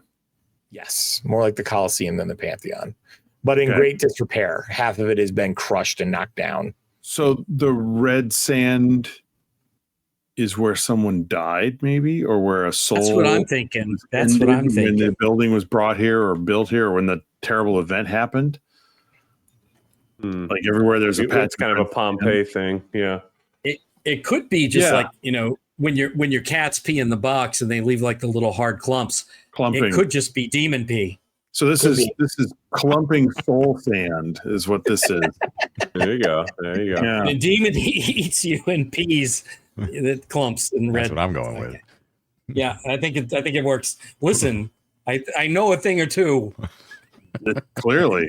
Sounds like a tall tale that Ridden the Third would know about. Yeah, boy. Oh, yeah. We didn't see any Egyptians, Greeks, or Romans undead upstairs, right? Like on the other island. We only saw like European sailors and some local indigenous peoples. Correct. Yeah. All right, let's go. Yeah. All right. Yeah, let's skirt around the edges of the temple. I don't want to go in the middle of the circle. The next building between you and that temple is what looks to be almost an open area surrounded by columns. Swimming in and out through those columns, you see dozens of ghostly mermaids keening and singing and just looking really morose. You can absolutely avoid this building if you want to. Are they not gathering up red sand? They're not. They actually look like they're there and they're chanting. And you see like them all swimming in some sort of weird pattern through the columns that if you studied it, you might gain some incredible knowledge or you might descend into madness. You don't know. Madness. I'm going to be a little rash. Go ahead. Go be rash, John. What are you doing? I'm going to have a handful of the red sand and sort of step out amidst those specters and just sort of like proffer it. Okay. In an open palm, They all stop chanting and they look at you and you see them kind of like coming in like this. And one of them brings a clay jar and basically like holds it out for you. With an open, it's open, obviously. Yeah. Okay. I place the red sand reverently into the jar. Okay. She's looking down at the sand like this, and you deposit it in there. And as you look, she kind of, she raises her face to you, her dead, ruined, horrible face, and she gives this almost beatific smile at you, and then closes the lid, and then they begin to do their chant and their swim again. Interesting. Super weird. These are Somebody's got a girlfriend. Yeah. I've heard tale of a great civilization lost to the sea. Atlantis. Mayhaps we have found it here, gentlemen. That's And the decent magma word. has swallowed it up. Yeah. Atlantis. I like it. Okay. The next building is the one that's marked on your map. And it looks almost like a cathedral that you might find in Paris, or you might find in some smaller, it's a European cathedral, but there is no iconography of Christianity associated with it. Okay. Right. Gotcha. The stained glass windows are ruined and broken. What remains of the glass is like in some sort of weird pattern, not depicting like a person or depicting something like that. It almost looks like a representation of some sort of like, what's the word I'm trying to think of? It's the math class. Eldritch? What? I don't know. Something eldritch. Yeah, an eldritch, but also like a geometric pattern. More like Muslim religious art almost, right? Maybe, but yeah, this is so a you're not picking up cultural- a theme. Yeah, you're not picking up a Muslim theme on it. I'm going to name my shoegaze band "What Remains of the Glass." Okay. Are there gargoyles, like traditional gargoyles? Or are they even more horrible and hideous? Well, I mean, where you would see those gargoyle downspouts, you see like mermaids and sea creatures instead. Aha. I Okay. think this is a cultural center for all civilizations to visit and commingle. Yeah, I like your Atlantis theory, David. I think it's Atlantis, but I think that's what it. Yeah, I invoke Right, so a prayer of sanctuary before the doors to the cathedral. Is this an actual spell you have? No, but it's just for flavor. Oh. You know, Flavor. like Nice. the whole like That's thing, very good. it's like, where I invoke like the rights of sanctuary, so nothing shall harm me when I'm in the house of God, sort of thing. And then Right. I love it. I As you open the start to doors say grandly. this- Yeah. As you start to say this, your voice becomes tinny and almost sounds like it's coming from very far away.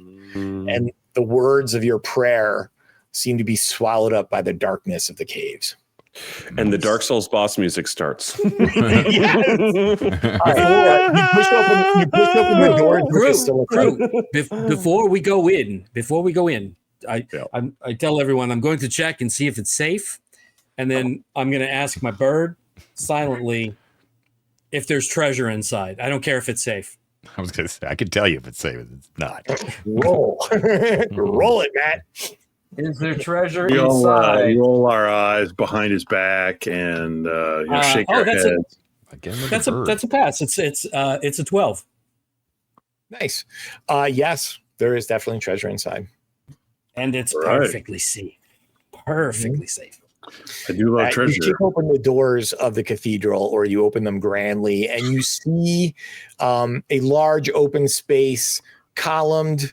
Where the altar is, you see just like more of those jars of sand. You see chests all around the altar, spilling out gold and gems, and lying in front of the altar underneath you see like almost like a small cairn of stones that don't look like they belong to the cathedral at all. The hippies have been here. This is the priest, right? Didn't we learn it? Yeah. Yeah. Yeah, I bet that's right, marking his right. grave. Yep. And he still has the tongue in his mouth, right? That was the whole thing.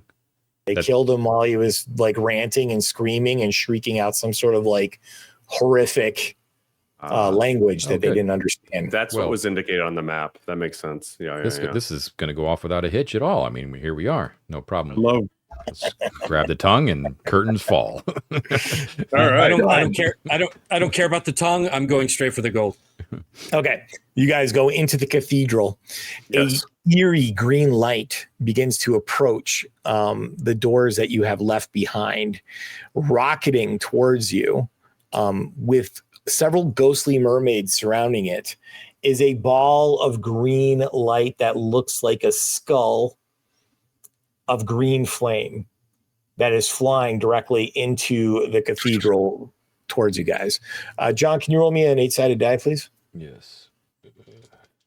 I got a 7. Okay. When you guys are in there, we're just going to go ahead and roll initiative. The demon thing has found you. The mermaids led her to you. And they're like doing their little dance and chant around you. But it's a green skull, not this gigantic mermaid. It's demon. a green skull, but it looks like that demon thing's green skull. Oh, okay. Gotcha. Cool. Let's go ahead and roll initiative. Who's doing it? John, I think it's got to I be you, think man. it's John's fault. So, I mean, go ahead, John. I got a 6. That's good for us, right? That's Yeah. good That's for good you. for Yeah, us. that's good for you. All right, go ahead. What are you guys doing? I will shoot it because that's what Buccaneers do. I don't think. What? I don't think Go it'll ahead. work either, but it's a very realistic and reasonable thing for a guy with a loaded musket to do when a giant floating green head comes at him. Oh, that's Just not shoot at all it. what I was going to say. You do you. I roll an 18, Mike. Okay. And since it is entirely affected by terrestrial weapons like the common musket, it takes 8 points of damage. Okay. Your ball hits it. Oh. However, it doesn't seem to do quite as effective as you would have expected had it been a terrestrial form. But you definitely hit it. Now roll an 8-sided die for me, please. 8-sided die. I would be honored to do so. I roll a 5. Okay. Next, who's up next? Mike, can I train my musket at the cairn and shoot it? The cairn of stones? Yeah, you can just shoot it. Try to knock it over. I'm going to shoot it to knock it over. Yeah. No, so I want to make sure I'm real clear on this. It's literally just like a low mound of stones that's covering a body. Not like a balanced. It's not a cairn. It's a above bound grave, is what you're saying. Not like a stack of stones. Yeah. Never mind. It wasn't the hippies after all, David. You want to change your action? It wasn't the hippies after all. Nope. I am going to let someone else go while I think about it. How about that? Okay. Mine's easy. I'm running straight to the treasure chests, the treasure that's spilling out.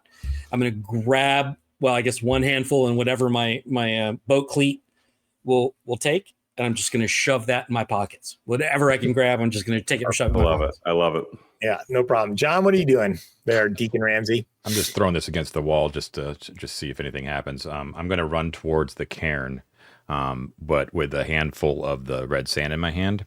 And what I'd like to do, if possible, is actually trace, do like a circle around the cairn with the red sand, hopefully like an arcane ward of some sort. With me in the middle of it with the cairn. Okay. I love it. Yeah. Is that everybody? I'm going to follow him. and actually, I'm going to follow him and I'm going to start uncovering stones from the grave. Okay. You start digging. You guys are really just leaving me to fight the green skull by myself. You got this. I have faith in you. Your abilities. You've got this. All righty. It's clobbering time. Mike, you just went mute, man. I don't know what happened. Oh, I just nudged it with my elbow. It's like right in like the, so anyway, there's just a button on my mic for it. Her green skull pivots towards John. Oh, excellent. Spread the red sand around, and she is going to go ahead and just fly towards you, John. Okay. You are going to make an agility DR 12. Okay. I'm also there with John. Should I do the same? I failed. Okay. I guess not, David. Ouch. So my arcane ward did not work, apparently. No. And in fact, the green skull is going to punch through your body. Oh boy. And you see John's body just erupt and turn into red sand. And he falls into a pile of red sand. Nice. Okay, well, that suspicion has been confirmed. All right. John, do you have another crew member ready to go? No, but I do have, I don't know if it works because of I've been transmogrified into sand, but I have Charon's obol. Yes, it actually does. So it hits the obol, her green skull, it hits the obol, and the obol just shatters, and you are thrown back off the cairn, and you're fine. Okay, so I'm at 1 hit point. You're fine. Why are you at 1 hit point? Because if I die, I resurrect with 1 hit point. Oh, okay. All right, cool. All right, sounds good. That was one attack. She gets another attack. Uh-oh. David? You went mute again, so it doesn't count. God damn that microphone, man. Sorry. It's really a shame that the second attack doesn't count because your mic was muted. Okay. Can you still hear me okay? Yes. All right, cool. Now it's looming in my face. It's weird. Okay. So she morphs out of this skull form that she has back into this giant mer creature. And she begins to eat, hoovering up the sand that John had spilled all around the cairn. and where your musket ball had penetrated her rotting breast, it begins to heal. Oh, damn it. Ooh, shit. Okay. All right.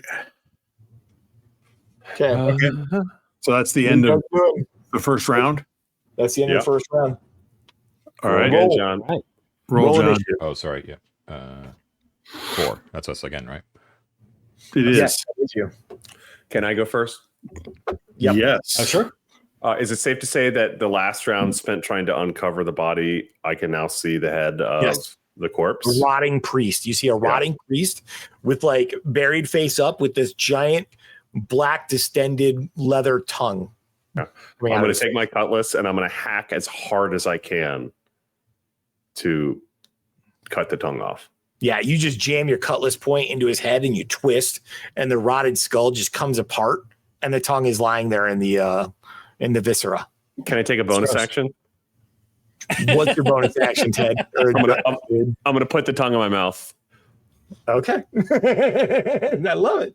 Right. Look that up real quick. What does that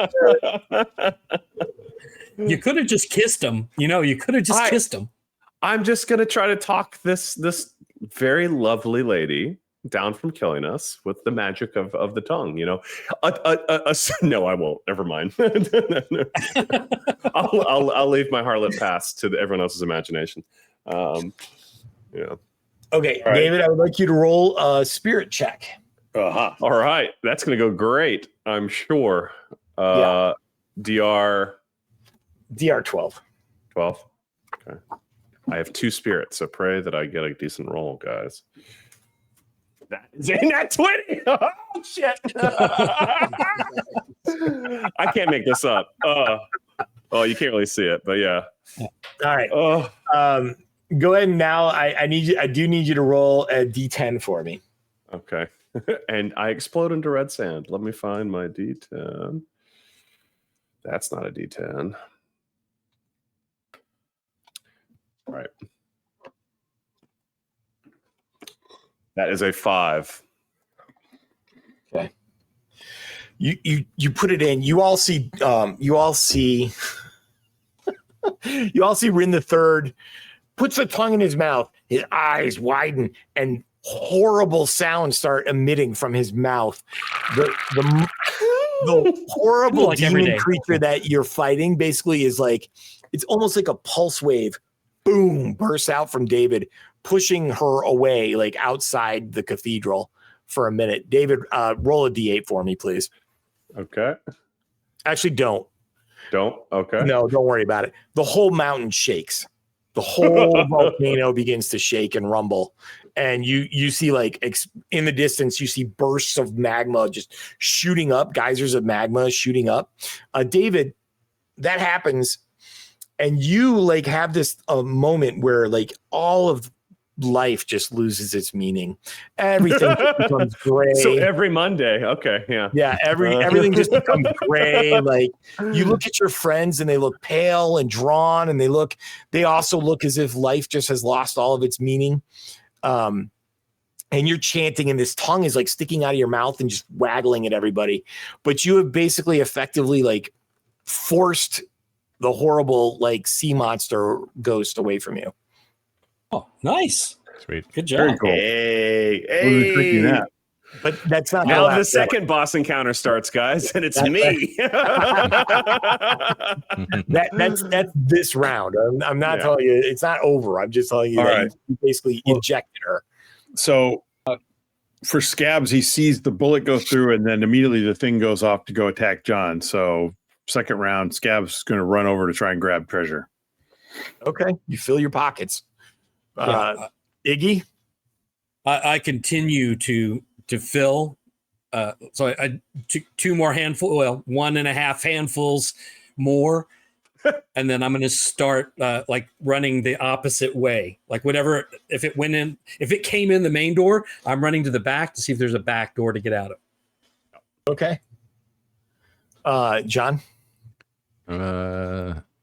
Yeah, I'm not really sure. I think I'll just stay around Rin, maybe. Yeah. He's like ranting at you. That tongue is very disturbing as it's like waffling at you. Like, blah, blah, blah, blah, blah. Yeah. I mean, really, Can I tell you about how game much has design? changed? System matters. System matters. Are you saying that like the volcanoes are like the magma pool is now like erupting upwards? You see like big geysers of magma like shoot up from the magma pool. It's time to get out of here. Yeah. Yeah, I think we should just leave. Get the fuck out. Okay. Of here. Gotta get the treasure, don't man. disagree. I do have a question, Mike. Do I have any compulsion from the tongue not to leave? Like rather, No. you know. No. Oh, okay. Let's get the hell out of here, y'all. Yeah, follow your captain. Your captain's like, in the back, there's a back door. Cool. Well, Elvis. All right, so Elvis. you guys are, but you're not leaving this round, right? Like you're stuffing treasure in your pockets, I'm basically. stuffing treasure in my pocket. Yeah. All right. Yeah. John, I you mean, are we- not can stuffing we- treasure in your pockets. Not if I'm it's not going to clear waste on what time. I'm not clear on what you were doing though. I'm basically trying to get the fuck out of there. So you're just booking it. Yeah. Well, you're not taking Rin with you. You're just booking it. Well, no, I mean I want to go with the group. I just He don't did want to his waste thing. time getting treasure. I just like Group is getting Oh, treasure. like the I whole actually room. remember The whole the room book, is yeah. erupting. Is a volcano. So I would like to leave. Oh, Thank you. John. Yeah. We're And I pirates. imagine, I'm just imagining we can do a thing. Like I can do a scoop and then run. Right. Yeah. It's not. I'm I'm not going filling to my do. Morian with I coin. will lead the way out then. All right, fine. I am not Just scooping. like he always does. Yes. We're Okay. all heading out the back.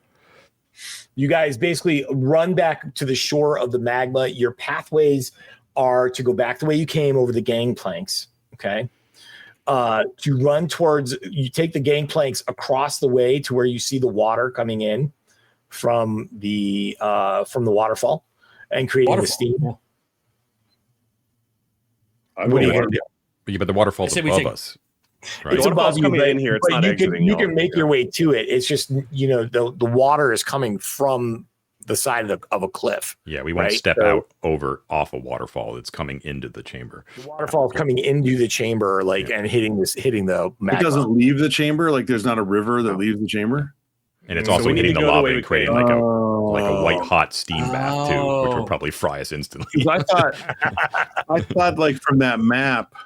I guess I It misunderstood left, the yeah. map. I might be misunderstanding it, Ted, but I'm just going with what I'm going with. I thought The map- waterfall is map coming shows it. in, not coming out. Yeah. The map shows it coming in because all of the frothing from the waterfall is on the magma side. So and it it's is steaming. coming It's creating steam in the entire place. Oh, Okay, so but we're booking we're it. taking the gangplank out again the way we came. in. yeah. We are still in combat, just so you guys know. So that's basically what you guys are going to do. She gets to go. You see her basically like peering at you from around one of the buildings, and she is going to. She morphs into her like orb again, and she's going to shoot towards one of you guys. Let's see what happens here. No like. For you. You don't know. You remember, guys. You don't actually know what happens when she hits you now because John's oval stopped it. It's like that RSI cartoon, like one, pointing at the bear. Matt, make a What? DR12. No, I pointed at other people. No, I know you did. Good I'm work, sorry. man. DR12 agility, please. Okay. Okay. Let's see. That was a 7 on the die. My agility is +1, but so that would be an 8. I'm going to use one of my devil's luck to reduce the DR test by 4. So I'll make it. Okay. Can we go ahead and roll an 8-sided for me? Okay. That's a 4. Okay. No problem. Oh, actually, it would have been a 6-sided. I'm sorry. I can roll 6. No, you're good. You're good. You did it. It's fine. Yeah, no problem. You avoid the attack. She gets another action. She basically just explodes into a sandblast. Everyone make a toughness DR10 check. Ugh. I don't like that. Toughness +1. I hate Hey. exactly. 18. Natural 20, baby. Nice. 17. You can riposte. You can riposte. So a sandblast erupts from her and then coalesces back into like that rotting mermaid form. So you can actually do an attack on her if you want. Okay. Did anyone else? Did anyone fail the check? I'll whap her with my cutlass. Do it. And that's a 14 on the die. Nice. Which is good. My strength is +0, so that's a D8. Okay. 6 points of damage to her with my captain's cutlass. Nice. You do damage. She doesn't appear to take the whole amount, but you do damage. And nobody failed their toughness check on that, right? Okay. Those are her actions. That was her turn. That was part of the round, so it's new round. Yep. Initiative. Johnny? John, you've won twice in a row. Keep it going, man. Keep it going. I got a 6. Nice. Sweet. You guys can go. What are you going to do? Run. I run. Can I in this rule set, is it like, can I take a poke with the bayonet and then run? No, you can move or you can attack. Yeah. Okay. I move. I'm Okay, so Can I fire my musket over my shoulder backwards while I run? Is it? Probably not. I'll run. You know what, Ted? I'll let you do it, but it's going to be like a -4 to the DR. Like, not in a good way for you. Blind fire, yeah. No, I missed. Okay. And you cannot reload your musket while sprinting away. No. Okay. Anyone else doing that? Oh, I'm just running. Okay. Just looking at. So you guys are running. David, I would like you. So while you're chanting, the walls around you begin to bleed. Oh no. And where the blood hits the black sand, it turns into red sand. That's what I'm here for. Okay. Sprint away. She sprints up to you. She's chasing you through the tunnels, but she also can't move and then do her attack. So that's basically what she does. Okay. Initiative. On John. 6 again. Hey. Great. Nice. The only time I'm happy to see John roll well. Seriously. Initiative. Yeah. Why are you bringing that to my game, John? That's supposed to be just when you're running. So you guys basically make it back to that corridor with all the stone urns. Okay. Can I smash an urn as I run past it with the butt of my gun? Yes, you can. Yeah. You know what? I was of a similar mind. I want to take out the cutlass, and just as I go along, just like see if that gets her to stop and eat sand. Okay. Is she within view right now? As we basically you guys move and then she moves right up to you. So she's like basically chasing you down that hallway right now. Yeah. Does my chanting have any effect on the urns as well? No, but as you the walls continue to bleed and create more red sand. And now you also hear like a deep basso profundo, like rumble coming from beneath the earth. And it almost is speaking in a language that you can't quite understand. It's cyclopean in nature and is making you feel like maybe there is power beyond this earth that you could tap into. Shit. Yeah, Cthulhu Fatang. Does my shitting myself in fear affect this thing in any way? No, not at all. Okay. But you guys are gratified as like you're smashing the urns. She starts circling the room in like almost a frenzy, not really like she wants to kill you and she wants to save her sand. So we're going to just say that you guys get 2 free rounds to move while she's like trying to sort that out. You make it your way back out to the beach. I'm just going to say you guys pulled it off. That was pretty smart. As we get out, Rin the Third is going to tell one of his favorite tall tales. And it goes like this. I've heard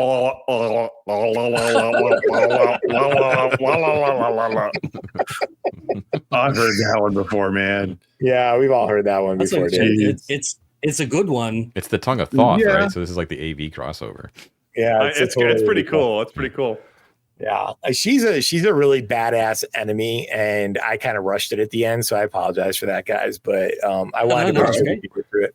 No, I'm glad we got through the module. It was very fun. What happens to the island when we're eventually, like, there's going to be an explosion, so there's going to be an eruption. Now, full transparency here, like how I was running her, is there's a table about what she does each turn, and you're rolling randomly, right? So she might be attacking you, she might be healing herself, she might be doing like a different action.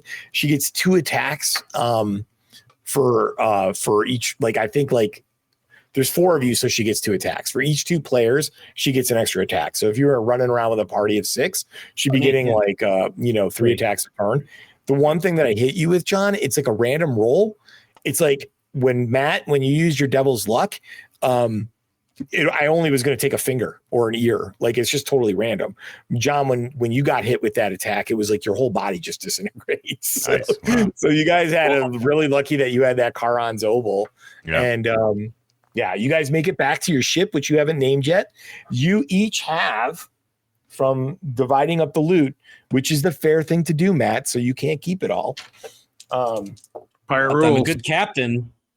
Yeah, you guys managed to make off with about 360 silver pieces for you, Matt, worth of like gems and jewels. And Ted, you make off with about 202 silver pieces worth of gems and jewels. Nice. So we each get about 125 or so. Yeah. So Nice. Sweet. yeah, It's enough to can't retire, outfit though. the That's- ship and then hunt down the bastard who stole our last one. yeah.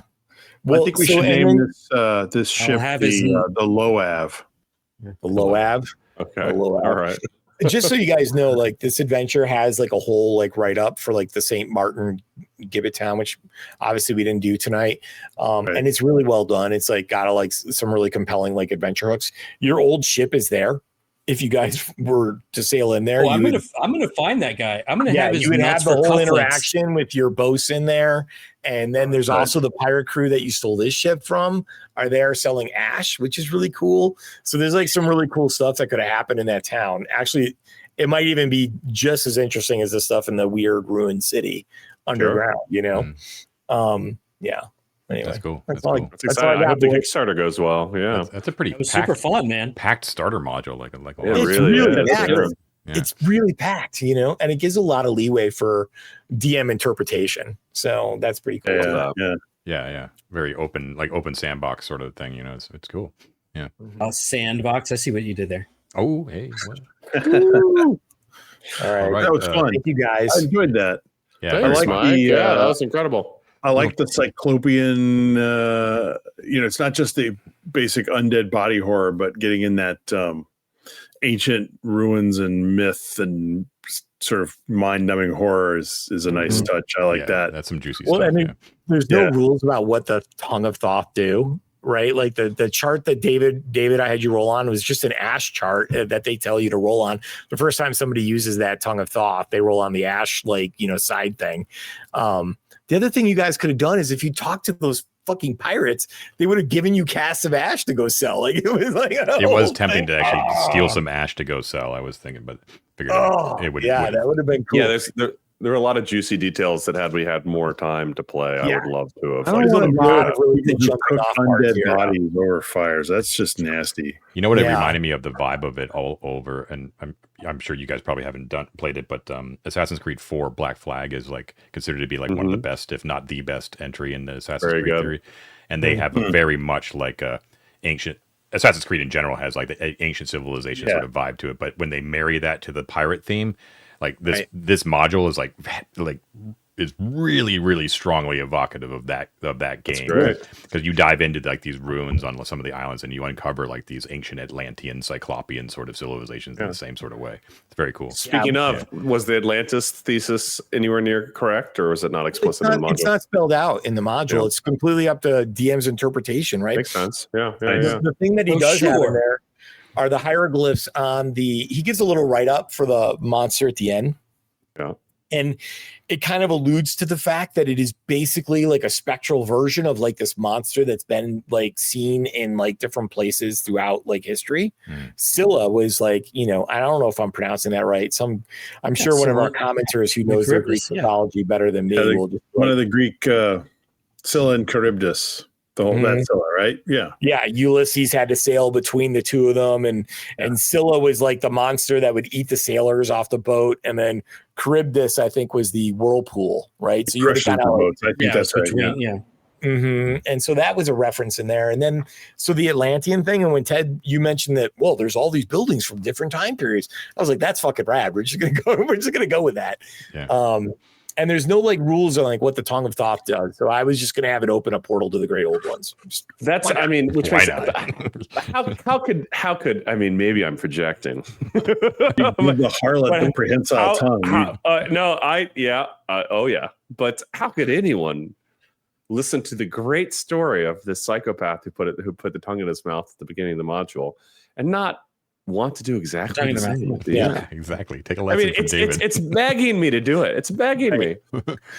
Well, and I guess like now, if you actually cut out your tongue and stuck it in there, like Vecna's hand or something like that, that'd be cool. See, there you go. That was the thing you were lacking: commitment. Yeah. What a wimp! Jeez, you big baby. I love it. I'm just gonna pretend to go to the dark side. Well, guys, thank you for that was great, Mike. That was really fun, Mike. A very fun palate cleanser in between campaigns, as Amuse-bouches are supposed to be. I can really see the appeal of getting to play a campaign kind of game with this, though, with like you were saying with the city and like building up your ship and upgrading your ship and getting your crew increased and more cannons and you know. We're kind of getting the detox out of this tail end, by the way. We're looking at a detox. We're protecting we actually should just sit together and talk about like all the implications of this at some point. Anyways, but not tonight. Okay. Yeah. All right. Well, that was fun, Mike. Thanks a lot. Yeah, very fun. Thank you, Mike. All right. Thank you, everyone, for watching and or listening to 3D6 Down the Line, the most criminally underwatched actual play series on the internet. Please don't forget to do your solemn duty, which is to like and subscribe. Hit the bell icon to get notifications every time we publish new material. It defeats the algorithm when you do that, so make sure you do it. And if you got a few extra bucks, hook us up with a Patreon subscription. You'll get a few extra bennies, a special role on our Discord servers, access to secret channels, and you will have exclusive access if you are a paid member to our upcoming Dolmenwood campaign, which will be exclusive to Patreon only.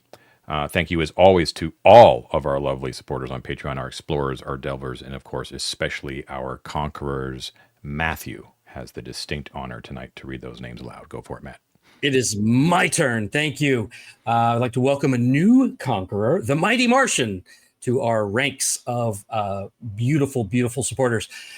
Christopher Bishop, Banana Hammock, AJ, Joe, Michael Sauer, Adam Lovelace, Desiree Marcel, Grizz Loves Games, Dustin Reedy, Benjamin, King of Zoops, Rock of Sages, Arcane Lane, MP, Todd, Brawler Jake ain't joshin' around. Wait, Brawler Jake ain't joshin' around. Oh, it wrapped.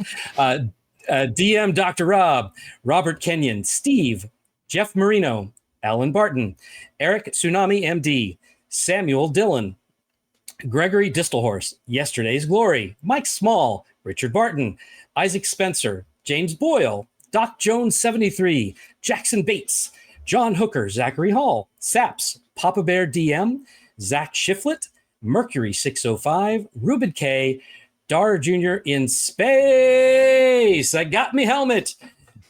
Procyon, Dakota Nielsen, Cam, Stephen Kessenberry, John and Law Logan, Kabrowski's, Magic Meat Machine, Tom Leary, Phil, Nakanu, Nick, Eric Lawson, Mando NZ, Faisal, Ted Gast, James Duig, Nefarious Gamer, Grunt, Andrew Schroker, Adam, M. Mont, Michael Schilling, Stefano Di Maiolo, Ash Gabriel, Chungus, Brawler Josh Ain't All Jake, Iona, Michael Walker, Han Dandler, Summon Toast, Too Rude, Too Ishvan, Dungeon Heart Adam, Scott Yearsley, Matt Jack, Kick Maniac, Dyer Grew, Tom Eric Garrettson, and here are my boys, the Matts, Matthew Mattis, Matt Walsh, Matt Mason, Matt Koenig, and Matt Young. Thank you all so much. We really, really do appreciate your support. Yes. Thank you so much. Thank you so Where's much, my everyone. Ted's at? Come on. We need more Teds, more Mikes, more Johns, more Davids, all around the board. I tried last week. I tried last week. Matt, we got it. It's really apparent that Matt has favorite children too. So